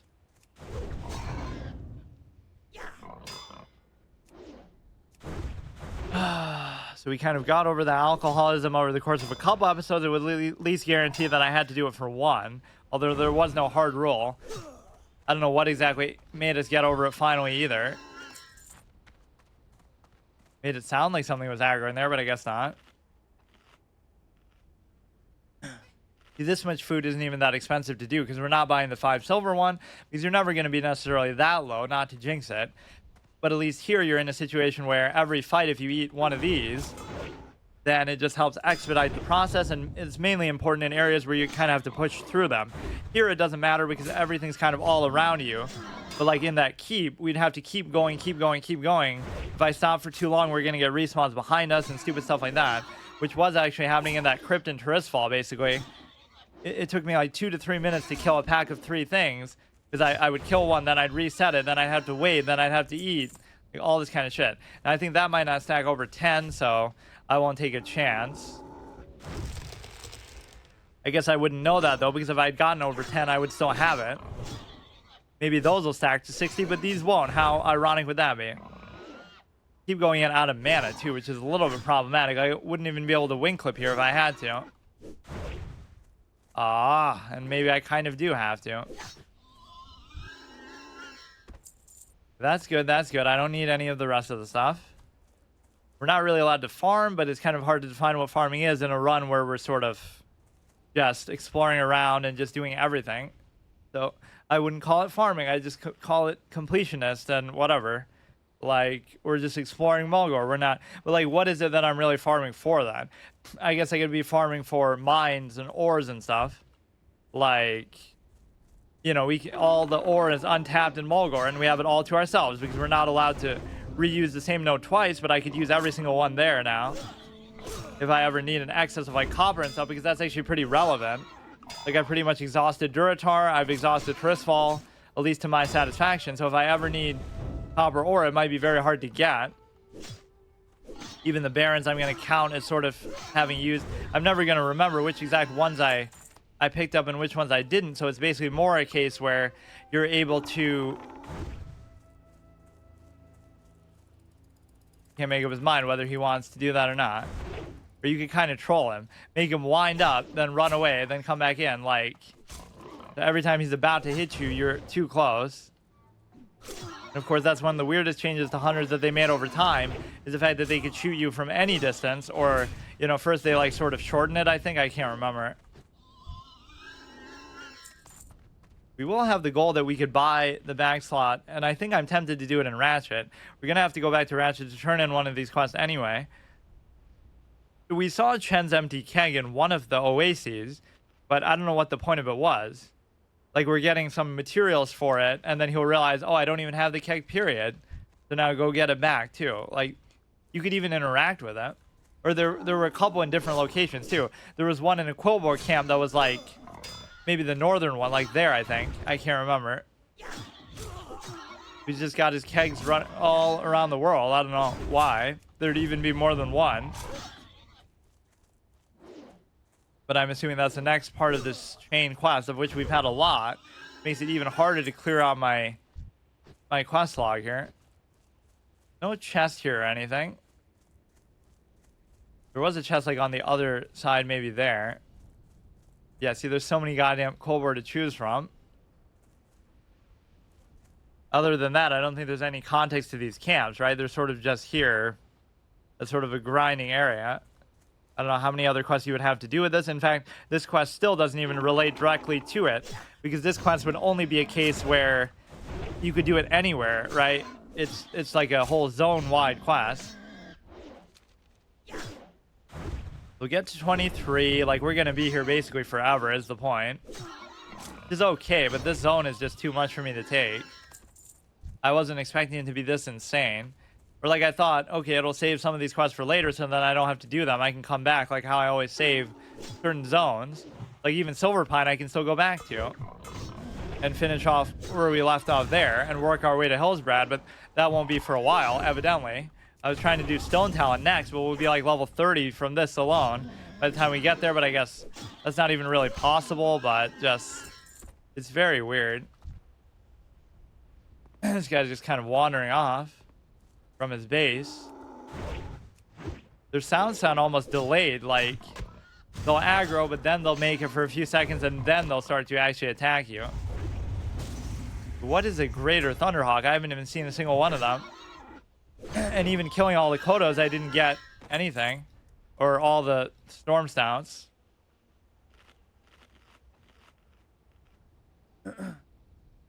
Okay, this is a little bit dangerous. Fuck me. Just don't get crit. Yeah, see, they kind of feel like they get stuck for a second there as they're doing their little battle cry. Quillbores are notoriously bad in Hearthstone Battlegrounds, for what that's worth. I think I finally discovered what Battlegrounds was inspired by is Legend of Runeterra. I didn't know it was exactly the same sort of format, unless Runeterra came out after Battlegrounds, which I think is very unlikely. Then it would have been the other way around. But I never really liked that mode. Very uninteractive. Everything attacks automatically. Somewhat, the order isn't entirely under your control. There's some strategy to it, but it's very, it just feels very non-interactive. We're getting close, but we won't unfortunately be able to turn it in here. And a lot of the rest of the quests I have to pick up are going to be go to a different zone. So maybe I won't even bother picking them up as much as I'd like to. I'm just in a very tough spot with respect to... I shouldn't have picked up a lot of these quests, in fact, but I just wanted to clear it out, like where I don't want to see all these NPCs with exclamation marks above their head, because then it'll confuse me later, and I won't know whether that was a deliberate decision not to pick it up because it's like a dungeon quest or an elite quest, or they kind of just baited me into picking up an elite quest that even doesn't say it is, because you have all the fucking NPCs to help you, but still, that didn't really help much. You leave that, we're getting close. Even though, you know, these are much lower level, it's only fair. Like, it's still not that hard to do it this way. No pet, no range, So many abilities are not what they should be. Your gear's not really that good. It's about as bad as it can possibly be. Like with no help of auction housing or otherwise dungeon items. Technically, still I am allowed to do dungeons, but I love how that was the first comment too. Like you look at the Hardcore Classic trailer for like the servers that they're doing for this specifically, and somebody said like, "Oh, I can't wait to see people die in raids." It's like, yes, but that's not really what this is about, right? Like, it's about anything but that. You're trying to get from 1 to 60 without dying. Even doing 5-man dungeons seems kind of weird. It's meant as either a solo experience or at least a normal experience. Like once you get to raiding, then obviously you're gonna die. Or you could try to do a run like that, which would be pretty impressive actually. Like try to do every raid without dying, or like trying to get to progress to Nax and do Nax 40 all without dying even once. Now that's taking it to sort of another extreme level, but I wouldn't even vouch for that because you're gonna die because of some other clown. You're not gonna die because of you, right? So that's not even fair. You're taking it sort of out of your own hands, but of course that's the sort of cynical perspective that people always bring to these things, which I find more and more annoying over time. Why not rehash the take that got like 40k views 5 years after I made it? Like, what kind of dumb shit is that? I guess it's my fault. People's brains need 4 years to catch up to mine because I'm just so ahead of the curve, I guess. Even when something does well like that, I get pissed off because the reasoning behind it is not pure. I'd rather fail in a meritocracy than succeed in a total circus clown show. Lowest common denominator standards, cult of personality basis. But I guess you can have a little bit of everything. That's still from the fucking centaur, isn't it? Do they have tetanus shots in the Warcraft universe? They probably should. Like gnomes should have them, or dwarves, or not dwarves, gnomes or goblins. See, the way the goblins are framed is almost like the gnome equivalent, but for the horde. Except at this point, obviously, they're not part of the horde, so they had always intended to do that, I guess. Because who is like so tech savvy as whenever there's an engineering trainer of a high level or something like that for the horde, it's always going to be a goblin. Whereas for the alliance, it could just be a gnome and it would feel perfectly appropriate. But like, even in Orgrimmar in the engineering hut, it's like there's an orc who's like an expert, but then there's like a novice, and then there's a goblin who's the master. So Thorin aren't that good at it. Trolls aren't that good at it. Orcs aren't that good at it. Undead, I guess, could be good at it based on their, past and stuff like that. But generally, nobody feels like really smart enough. The Horde are all dead, morons. Undead zombies with no brains. Mindless blood orcs, if you still think of them like that. And sort of, trolls aren't particularly brilliant. Thorin don't really seem dumb, but they're just cows, I guess. So what can you say? Or they seem like so simple that they wouldn't really care about such things. They just want to be herbalists and alchemists and stuff like that.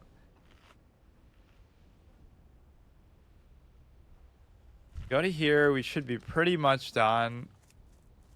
If there's a chest here or something to commemorate this moment, you got to be very careful not to accidentally aggro a pack of these together. Or there is a chest there. They kind of hide them from you at that angle. The whole point of Frost Nova is to get away from me and then hit me from there. But this guy's too much of a dummy to do it.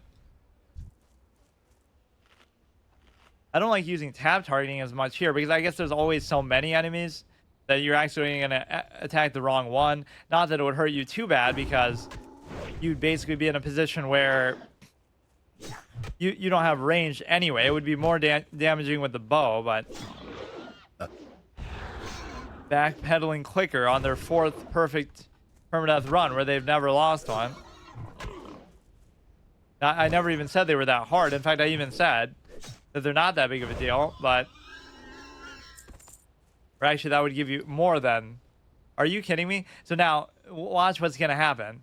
It's going to not only not take that, but then I'll never be able to do anything with it because I'm not allowed to destroy stuff. Or no, I guess I could destroy it in a fire like normal. Oh shit, that could be a trap, or like all of them are tied to it and all of them aggro together. Look at that shit. He's gonna force me to clear out the whole thing. That's like the same trap that the Murlocs use against me. Is basically in Fall, we're like underwater and we're about to pick up the chest, and nobody is near me, but then all three of the Murlocs aggro, even though they're like way below my level and stuff, getting bullied by like gray enemies. But under the circumstance, you have to understand, like we're moving slower because we're in the water. I obviously can't take that many things at once. I don't have a pet. I guess even saying you don't have range doesn't matter there because you wouldn't be able to use it because they're just going to run up on you. But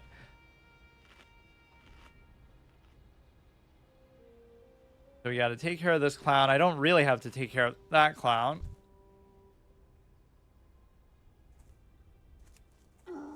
Yeah, there's nothing to suggest sort of the Scourge presence here with respect to what's going to happen later. They keep that very well hidden. In fact, even RFK, I don't think indicates it too much. I can't really remember, but there might be a little subtle hints, but that just seems like normal. Obviously, they save it for RFD, but they sort of build up to it pretty well. Like, you don't really know what's going on with the Cold War, but basically, as you keep pushing them back, they're going to become desperate and then cling on to the Scourge, I guess, that way. For what little Scourge presence there is in Kalimdor, that's pretty much it. In fact, that is it as far as I can remember. 4 hours for a level. That we could get just to sell. I almost don't even want it, though, because my room is so fucked up. I guess I'll do it. Now we'll go to Tarajo. We'll fly to the crossroads. Maybe turn this in. Maybe I'll try to do Northwatch Hold. Yeah, a lot of the stuff is going to be green now, but look at how I've been fucked over by that. By the fact of not being able to pick up all the quests, because if I could have just picked them up, then they would have all been yellow, and then I could have just left. But because now I don't know, I'm forced to do enough to be able to clear space for them, and then I can do them. Or then at least I can pick them up. Even that's green, so this one's going to completely fuck me over. How is that green when it's a level 20 elite, when those NPCs who are helping you are such worthless clowns?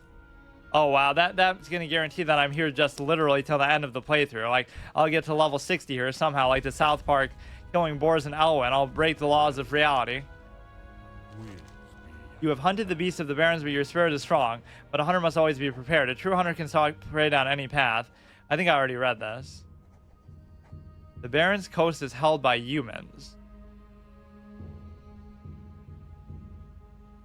What is her name? Is that the one I just saw by the water there by Ratchet? Why wouldn't I pick that up? Maybe I couldn't have.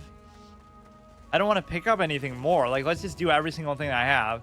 Except for that, I guess, because I just can't do it. Peace, friend. There aren't really that many shops and stuff here. You're busy and can't use the taxi service now. Oh, that's because you have that on. What? What do you mean I'm busy? What brings you here? Is that a bug? What's going on? Farewell. What am I busy with? Silted eggs? Like, why would any of this matter? It's not like there's a rule that you're not allowed to use flight paths. The fuck?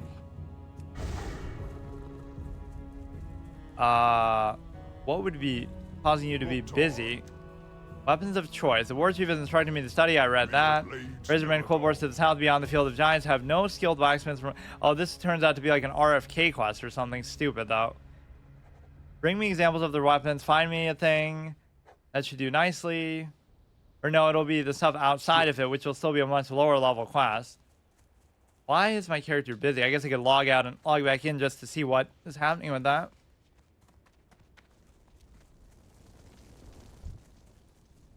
Or even that, I have to escape or do something with them. Ancestors watch over you.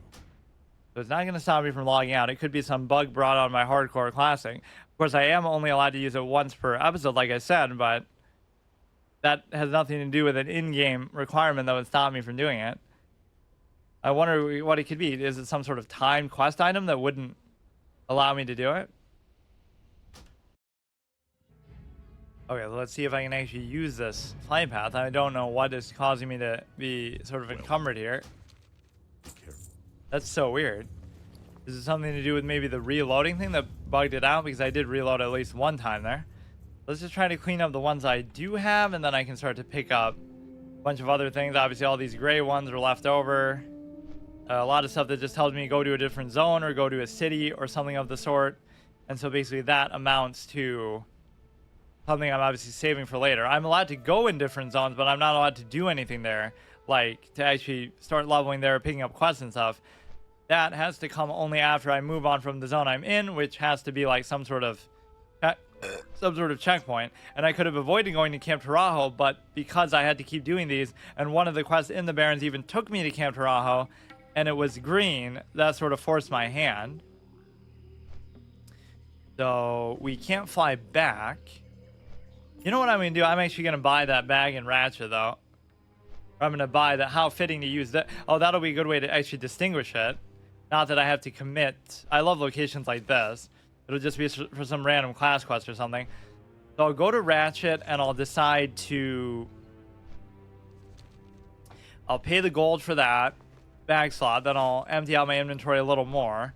Obviously, we'll turn in these 60 fucking Mulgore things to this clown. And what else do we have here? Yeah, the real hatred you're consumed by is just the fact that you have to fill up so much of your goddamn inventory to appease this guy. The Mulgore will pay for this, I swear it. Hunter, you take my task seriously, and for that I thank you. Although my desire for revenge remains, yeah, go kill the rest yourself, dude. I can at least smile seeing that the Mulgores have felt pain themselves. 3 agility versus 1 strength, 1 agility, 1 stamina. I mean, it is good. 3 stamina, 3 int. 4 hunter. I keep missing where stuff is going. That I guess we could sell. I mean, I guess you could keep them for like different sets. Like, oh, we'll have more of a stamina focused set or this or that. But it's not really that big of a difference that you would want it. Right? Like, we do need as much agility and crit and stuff as possible, but it's amazing how little I actually have that way. The only reason why you see so many crits that I get... I've been expecting. Or actually, this is cloth, so maybe you shouldn't be allowed to do that. Right? Like... Fuck's sake. There's like a cloth and leather guy, maybe in Ratchet. What else do we have here? Like, what else could we even pick up? Doesn't this guy have one that's like pick up the mushrooms? I don't even want to deal with it right now. I'll do it once I'm done with these. I don't care. Getting so annoying just with the my space issues, both in terms of my inventory and in terms of my quest, which is both part of obviously the format that I'm doing, but still, I didn't think it'd be this annoying. This zone has just really slapped me in the face for it. We only have 1, 2, 3 quests to do, so let's do all of them. Then we'll have like 5 empty slots, and I'll be very selective as to which ones to pick up, because I will have to. I have a decent amount of food, but I can buy more in Ratchet itself. But I won't pick up the ones that are going to send me to different zones and stuff, because I have a couple of those already. Like I didn't have the foresight, I guess, that we would be here so long. Like this one is Winter Crack, Stone Talon. And so is the Deep Moss Spider Eggs. Why they categorize them under the Barrens, I don't know. Because even though, yes, you picked it up there, that's not always how it is. Right? It'll typically be to the zone that is talking about.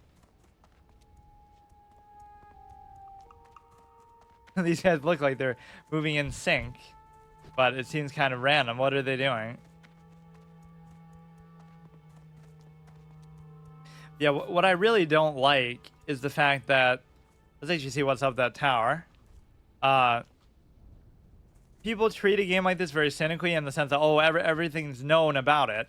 But again, imagine if you did that with a single player game. Like you were playing Skyrim or something. Oh yeah, everybody knows everything about the game, but you would only know it by looking it up or watching videos and stuff like that.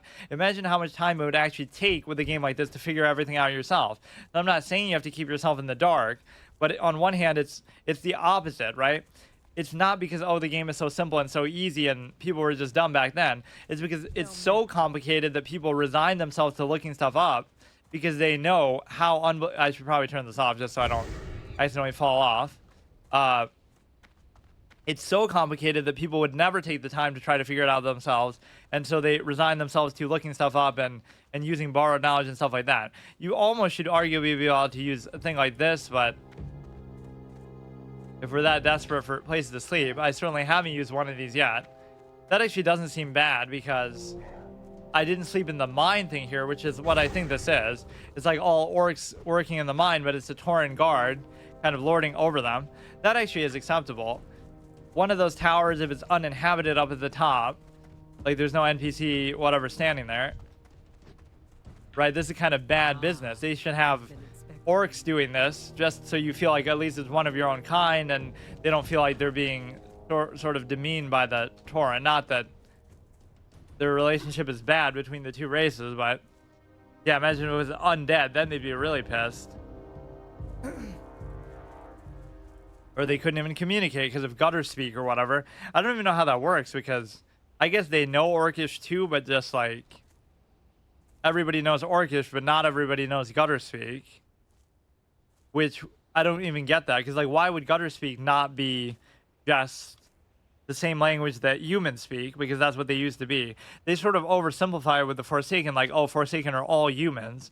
But some of them would be elves, some of them would be other races, because not everybody who fell victim to the Scourge and was risen as an undead would have been just humans. Obviously, most of them would have been, but that's what the Forsaken are meant to represent. They're supposed to be only humans, because otherwise they would have to count for sizes. So, like, what if they have undead versions of every single race?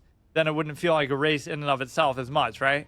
There could be undead Tauren, and there could be undead whatever, but...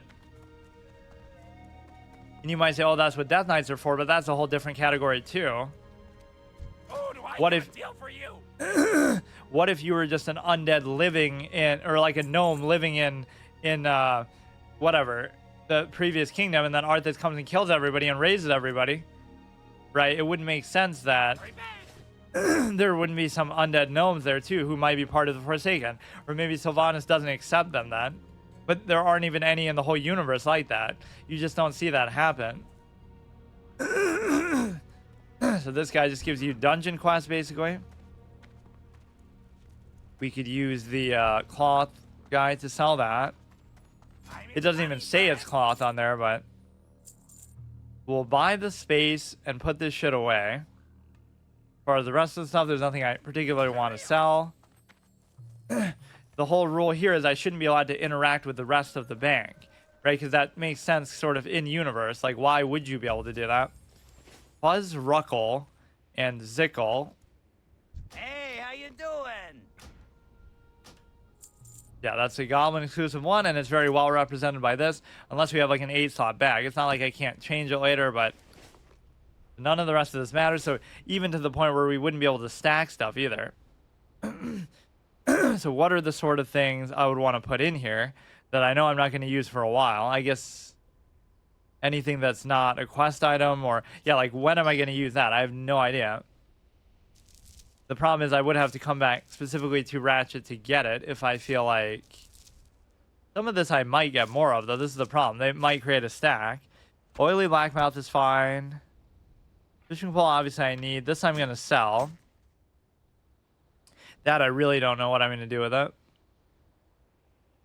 Cooking, I mean, I could theoretically use those at some point.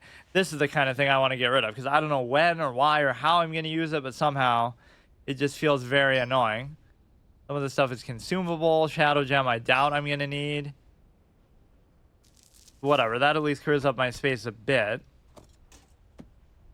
Right, I should be happy enough for that. I had to waste a gold just to do it. Now I'd have to waste 10 gold to do it. So that probably just isn't going to ever happen.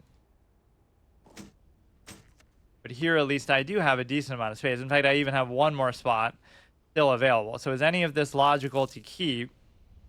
And I could always switch it out for something else. Like, because we are going to create a stack of tin, right? Because anytime we see it, it's going to be relevant. So what is something that we're not going to stack, really?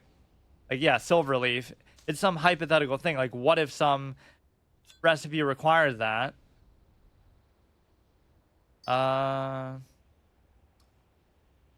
Need one more, or even this I should just sell, but I guess I couldn't find a vendor that I felt comfortable doing that with.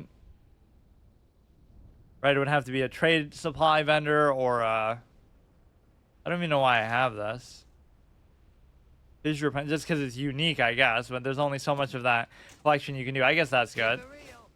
Yeah, we have as much ample backspace as we could ever dream of now. But I have to be very careful with what I pick up, because I'm not going to let that happen again. Go ahead, sell the weapon thing. And then it's just, or maybe he has actually something better. The best deals anywhere. I mean, as far as a two-hander, that's still going to be the best I have. I can't believe I missed out on that twin blade, whatever. But I think I even sold my axe, too, for what that's worth. So we'll buy a little more fish just so we have something to eat. And then I'll try to do North Watch, I guess, now. Why else did I come here? We turned in the quest. That's towards Camp Tarajo. That's towards Camp Tarajo. This is right here. So that's all we have to do. Counterattack, I'm not really going to worry about too much. Go ahead and do... this is like our little avant-garde camera angle. I'm Stanley Kubrick in this roleplay immersive playthrough. Look at how I'm buying it through that. That's sort of foreshadowing that we're going to die or something. The fact that it's all red or whatever. We can have a little excess, 42. No downside to really buying more aside from just the lack of space that I have. To see, we could have picked up that one quest and maybe gone to her if that's the guy, if that's the chick she was talking about. He was talking about, like, oh, she lives by the coast. I'll have to remember their names or whatever. I'll just pick it up later. I want to have like 5 or 6 slots open so we can turn this in, or no, we can't. We can turn in 1, 2, 3. So we'll have 15 quests in our log, which is not too bad compared to what I've been dealing with at least. Then I'll be very selective about the 5 that I pick up. See, I have to be selective about what quests I pick up. I have to be selective about what items I pick up. You always want to have room for whatever, that BOE blue that might come up, or the BOE green or whatever. You would think in each of these runs you would get at least one thing like that, but a lot of the time it might be something you can't use, right? Like, I wonder what would be in that weapon cache. You know, you'll get like a dagger on a mage that's going to be like for rogues or something. Epic BOE, crazy shit. So it'll just be the wrong thing. The likelihood of it actually being something you want to use is very low. In fact, you wouldn't be that excited about anything on a mage like that. Like, oh, you get a staff, but so what? Like, you're not really... It'll be good for stat padding, but it's not the same as getting a weapon as like a warrior or something. He is tied to it, or I don't want to fight all of these at once. The troll has got his back turned to me. This is pretty much okay. Loot during combat with no fear of anything. We do have potions if I need them, but I doubt I really should need them against such low level shit.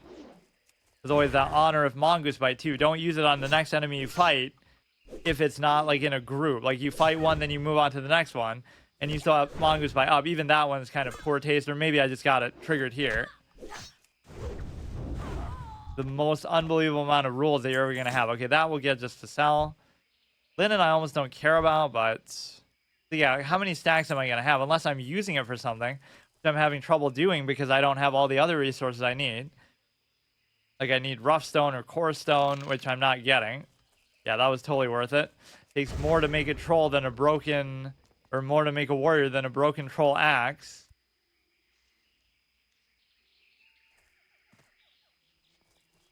There have been some pretty good lines that have come about because of this series. Like, I should almost make a compilation of them, all the quotes. Love at first bite.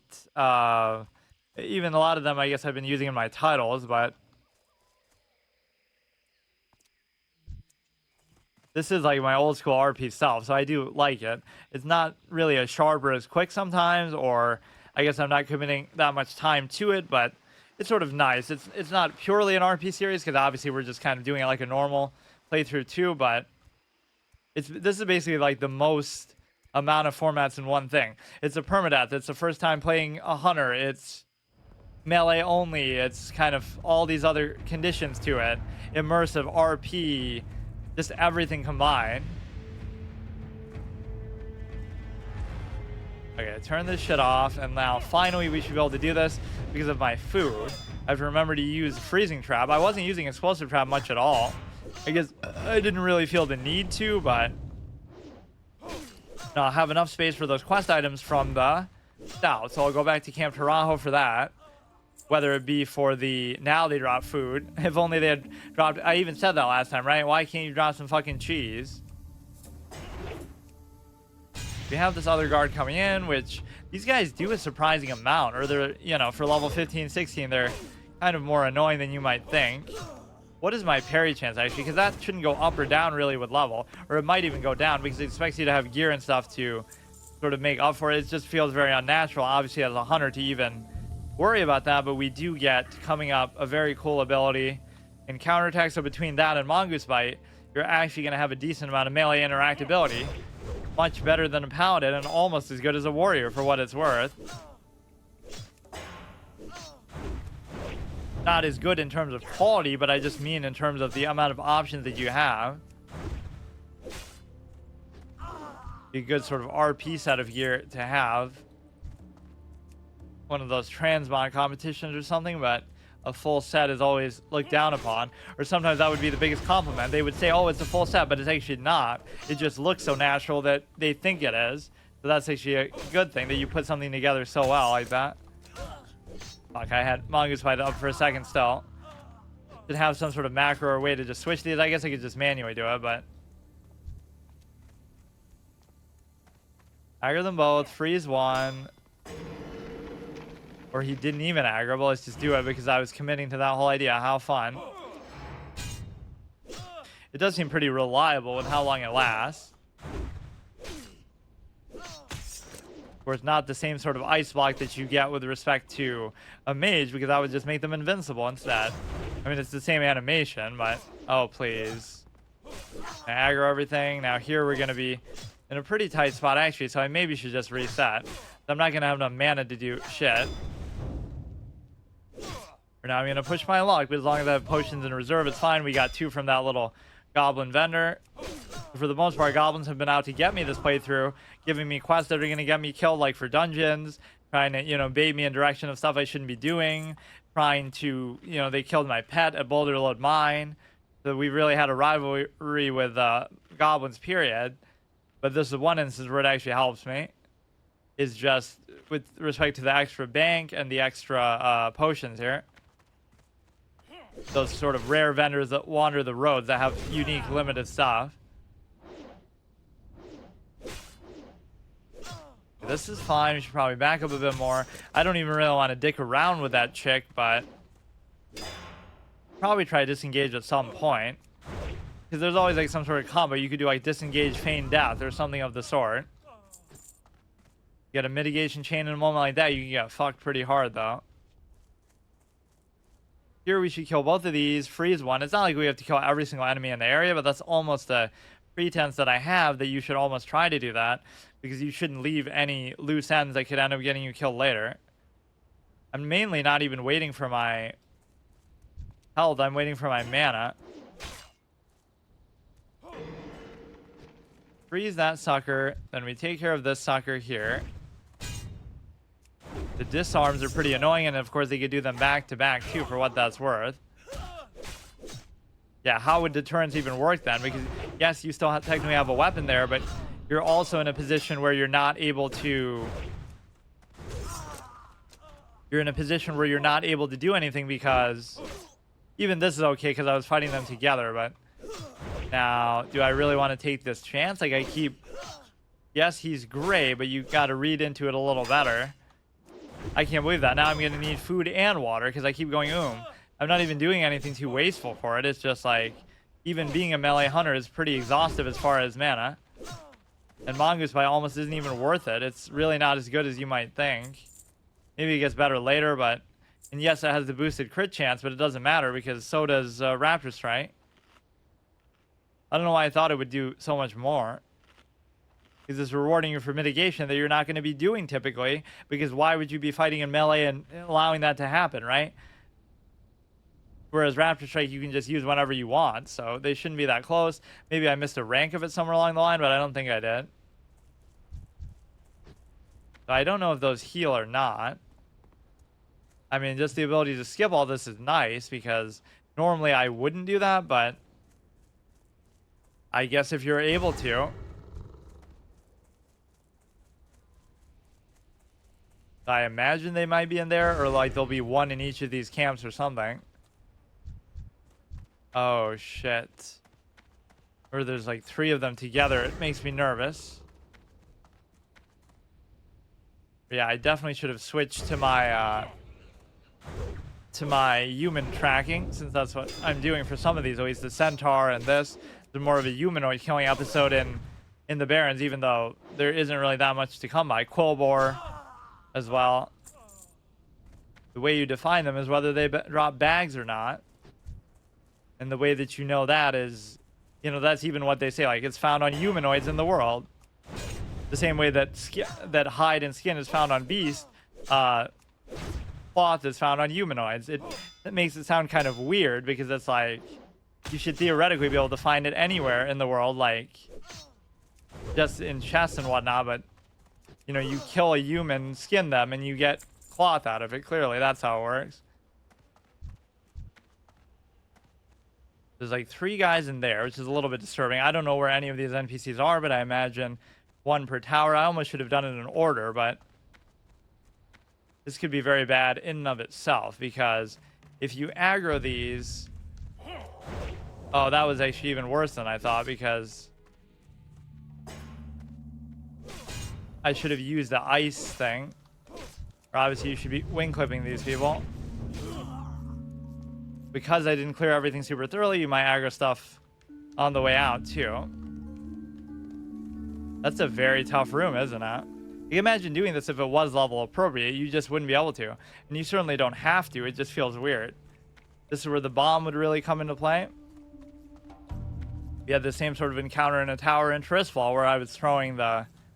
I would throw a bomb to pull them more so than to stun them. I don't think I had the stun one at that point. It was almost the caster that I want to freeze, but I guess I can't be sure. I'm gonna have to pop like all my cooldowns to even get through this, but gotta have your mana filled up too. It's not even the trap that's necessarily doing this either.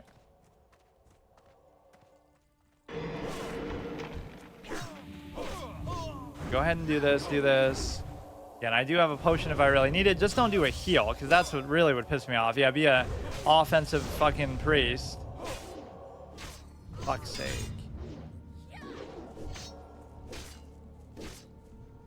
Bad spots I keep putting myself in, man.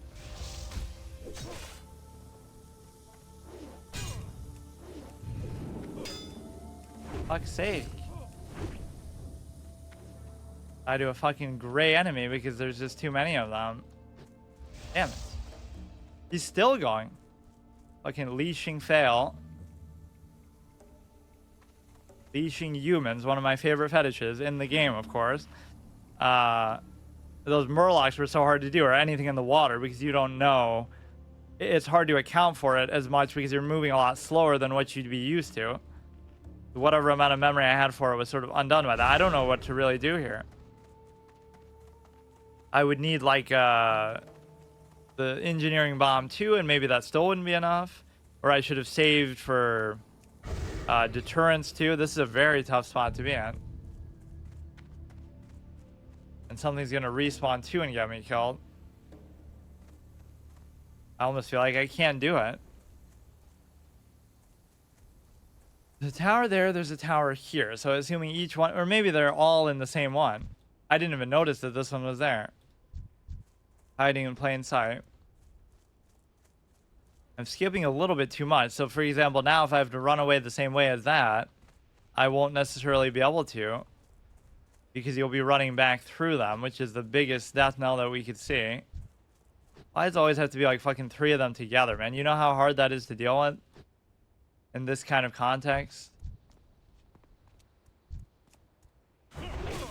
Almost doesn't seem worth it, but whatever, we'll just do it. Very dangerous spot, actually, that I'm in right now. It's like there's no clean escape, so if something happens, you're kind of stuck here. Some of these quests that don't seem that hard are turning into very big nuisances. Because there's too much shit around, or they expect you to clear through the whole area yourself. Like, there aren't going to be players to help you one way or another. Like, not even that you're in a group, but other people are around and killing stuff anyway, let's say. You can kind of keep alternating with these packs of 2, where we... Well, let's use the freezing thing first of all.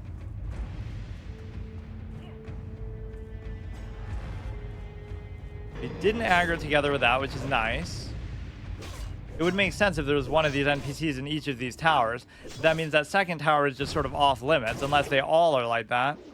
That's where they have too many things at once. I can't believe that. I actually feel the need to have water here.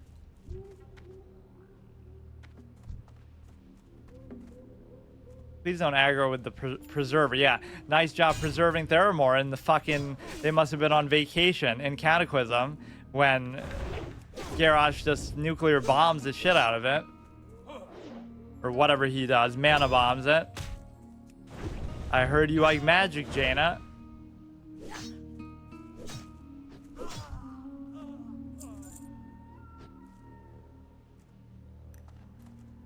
Let me guess. There'll be a third one in there, or maybe there won't, which means this is at least fine.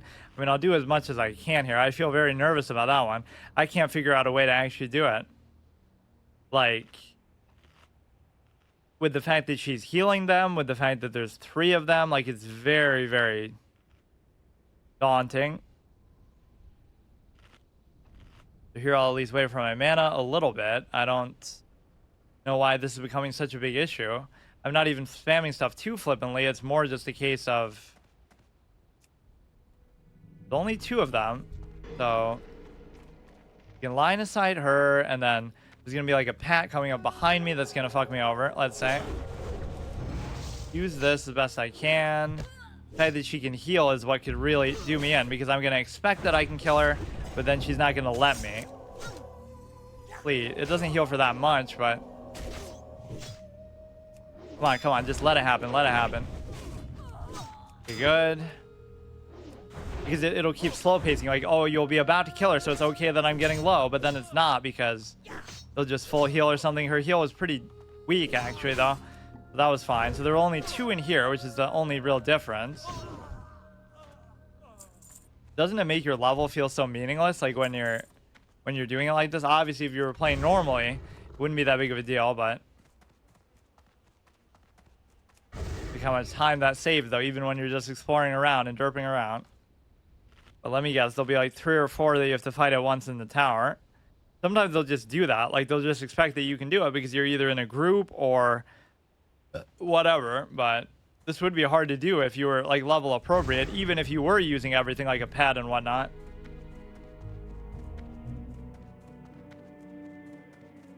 Nice little mysterious music for this.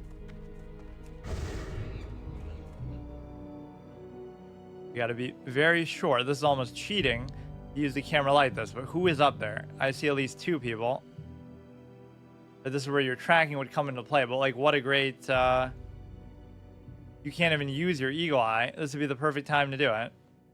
I can't tell what they are, though. This is a 19 Cannoneer, and who's that? There are more preservers. So this is itself gonna be hard. Because... You know, I could use a potion or whatever. You might have to use a potion for each of these named NPCs. You almost have to kill the preserver first, but then I don't know what he's going to... Actually having a nice little conversation. We could blackmail him instead of killing him. That, oh, he's cheating on his wife with this Theramore preserver. We got to pop both cooldowns and just go balls to the wall on one of them. We could use a potion too. I don't know whether I want to freeze the preserver or try to kill it and then reset and then maybe do it again. I don't know. And by the time I do that, I'll run down and then I'll aggro one of these fucking clowns. Or that didn't aggro either one, which is weird because they're even a little higher level. Or maybe it did now. Come on, hurry up. Unless she's casting a spell at me from here. Or we froze her like where she stood.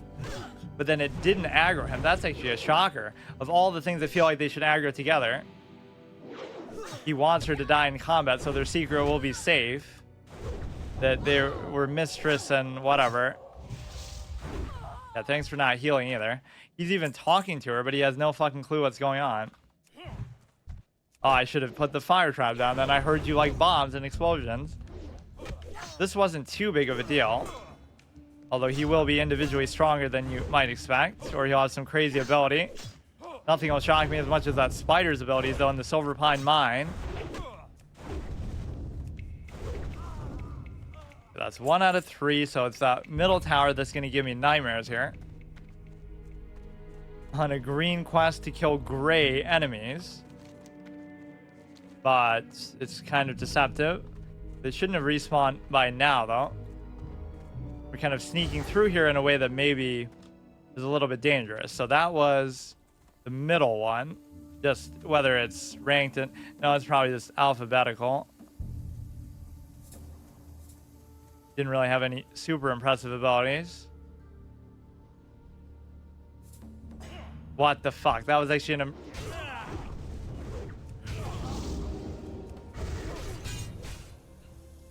the fuck? What can happen where you aggro everything on the way in such a way that really fucks you over, right? Because you don't have a clear escape path. That was very, very dangerous, and that was part of the day's issue too. Although I won't blame that entirely. Need like a fucking engineering parachute. So we could try to do this one. Maybe I'll just leave this one hanging, but since I'm here, maybe I'll try another time. Like, all you would have to do is maybe pop all your cooldowns together. Gotta watch out for that Pat maybe coming back too, because he will probably come all the way through here. Because it wasn't the Pat aggroing that was the issue, it was the fact that the Pat aggroed that in turn aggroed something else. It's almost like maybe I should use the fire trap, but not when there's still 3 of them, I guess. Yeah, I was hesitating to even use my potion there. Like, why not use it? I could have just died to that shit. Being lazy about even killing that guy. If you can freeze the preserver, but it's kind of hard to do that because they're basically going to... Is the Pat gonna actually come? There's nothing really that I have to worry about respawning besides that one guy. And even doing these camps is equally dangerous to that. Like, I'll try to get that and then I won't be able to escape. Right, like that's a real bait chest. I guess we could... Well, but see, there's nowhere to go. That's the thing. There's nowhere to go far enough that's going to reset. You'd have to like go along this and maybe it won't even work. Yeah, now we're actually looking in Dustwall of Mars. Even if you were to fall down in the water and not die from fall damage, you'd die to some level 40 skull shit. Elite Loch Ness monster type shit.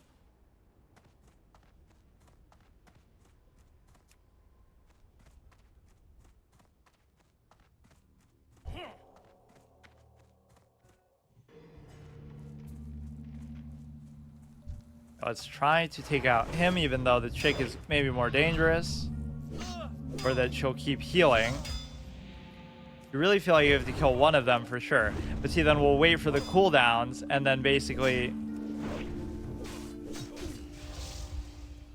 We would wait for the cooldowns, and then we'd be in trouble because you'd be in a position where... He's kind of but I still don't want to take a chance. Some of these aggro ranges don't actually seem all that bad considering, and thankfully they're not pulling like everything on the way, but in a certain manner of speaking, I guess they could in some situations. We wasted both cooldowns, so I basically just couldn't do it. So while I wait, I guess I'll try to clear out the other one. It all comes down to the bottom part, just where, you know, if there's 2 or 3. 3 is actually very hard to deal with, especially with that stupid chick.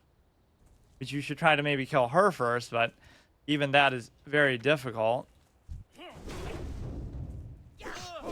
Will they aggro together? I guess not. Freezing them in the middle of combat like that is pointless. I really got to turn that shit off. There's no need to even use it here unless you feel like you can get away because of it. But then again, it's just... Oh, there's like 4 in there. What the fuck? Why is this place so loaded? And I'm not even talking about their cannons. There's no way all 4 of those would aggro together, but I guess I don't want to find out. So it's a stark realization that I just like won't be able to do this because it's possible the first 2 might aggro together, but I better be sure that I can get away. I almost don't even want to dick around with it. I should use my eagle eye in the building because that's really the best use of it. Doesn't really feel like I can do this, unironically. These kind of situations are tough when you're just fighting too many things at once.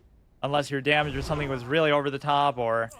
Speaking of which, this might be the answer I'm looking for. It doesn't actually do that much more, though. See, 11. But this almost makes up for the twin blade thing, right? Because it was pretty much the same idea. Let's give that a try and skill up my axe. This might be the top end damage that I'm really looking for, but then again, I don't understand this. Maybe they won't aggro together. This is ridiculous. Will I run into an enemy at the bottom here if I try to escape this way? I highly doubt the aggro range would go that far. But if it does, I'll die.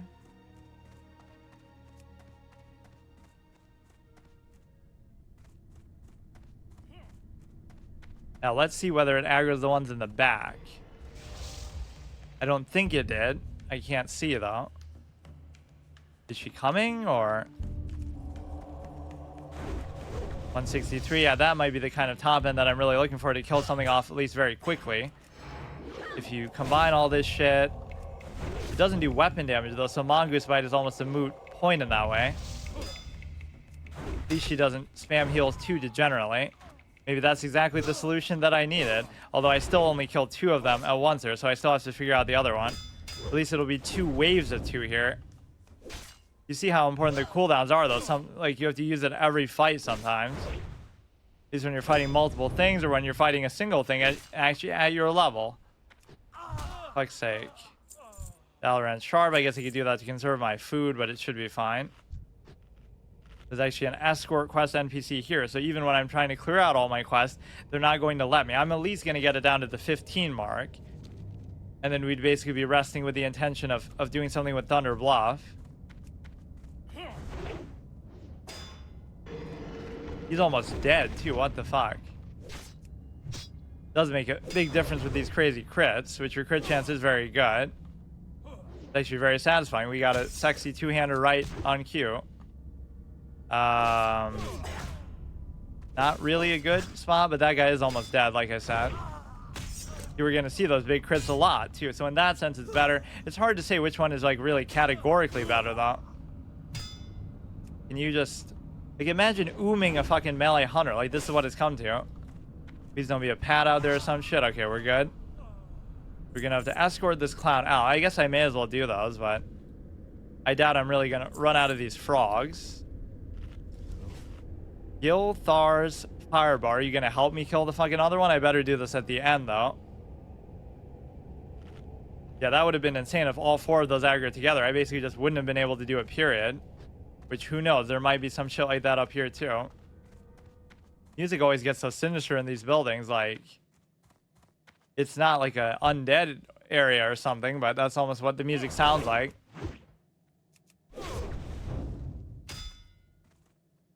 Or yeah, this is going to be a crazy thing up at the top. There's always, like, elites and stuff in these type of buildings. This isn't the same as the other one. This is, like, way more elaborate. This is like actually what Jaina's tower kind of looks like, at least at the top. Probably the only thing that's up here is the cannoneer. Now there's like 3 of them, but they're not really together, I think, because some of them are padding, or one of them is padding. So how far is he going to pad? I guess I could grab him from up the top here. Don't want him to run away too far necessarily, but it should be okay. Crits are very satisfying. Getting a white crit is actually kind of a big deal, because at least these abilities have plus 20%. You get a back-to-back crit with Mongoose Bite and Raptor Strike. Wouldn't be that surprising, actually. At least we have the option to switch between the 2 styles now.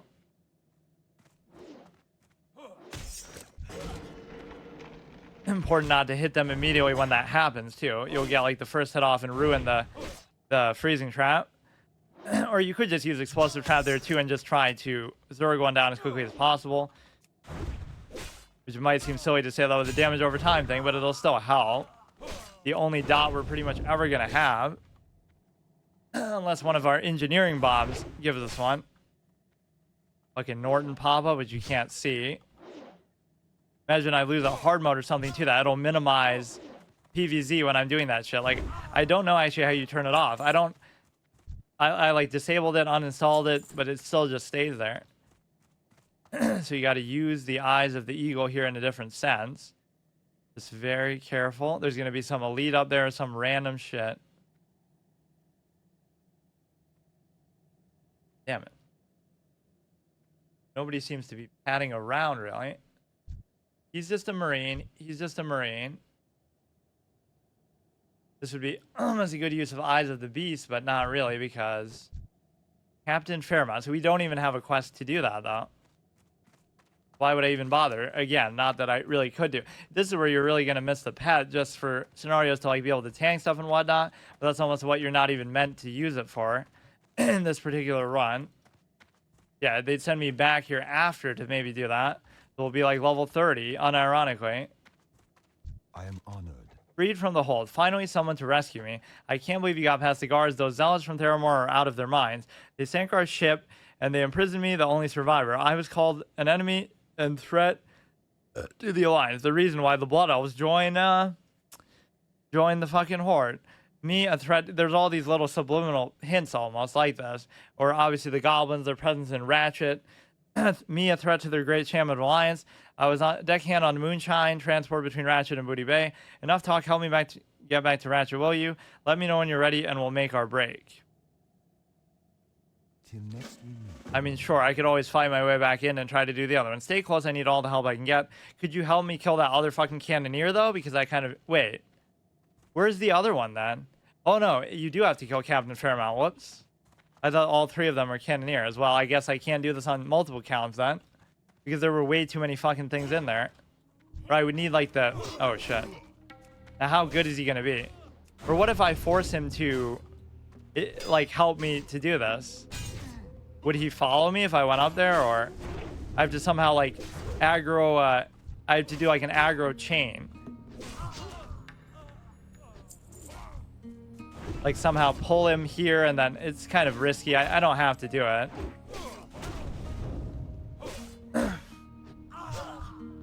Like, somehow make him come over here and help me fight the fucking three up there. How may I help?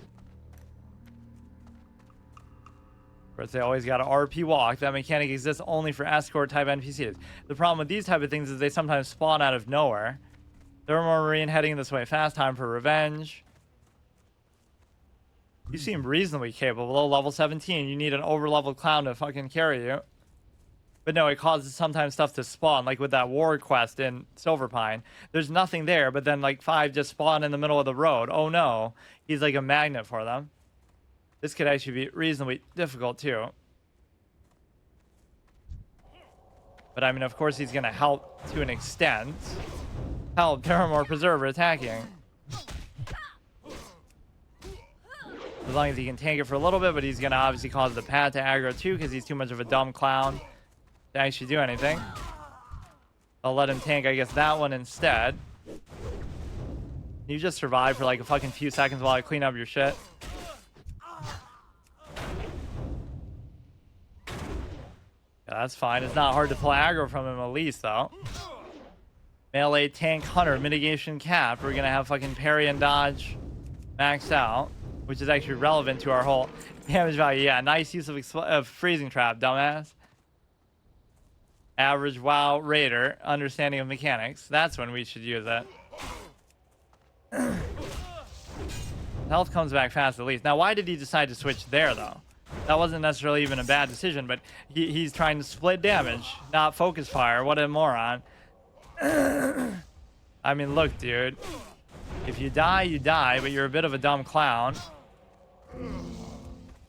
That might be the first quest that we've actually failed, too. Which almost should count in some negative way, but... Now, that guy was still alive, too. Uh-oh. Okay, we'll heal, but I don't have any mana. Okay, I don't like the situation. Could I get out of here? I feel like I can't even get out of here. Come on, you gotta kill one and then we'll be fine. Kill one, kill one, kill one. Because it's hard to get out of here because...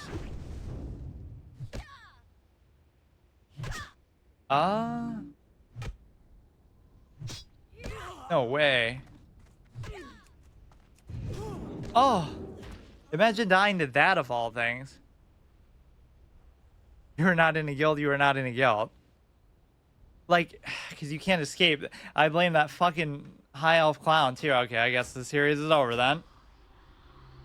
What the fuck? It was such a... I should have at least tried to run in the other direction, I guess. That was very unexpected. What the fuck? That would be my first failure, actually, at this format. I should have just run backwards. I don't know what I was thinking. I was so bothered by that fucking clown escort NPC. Okay, see you tomorrow.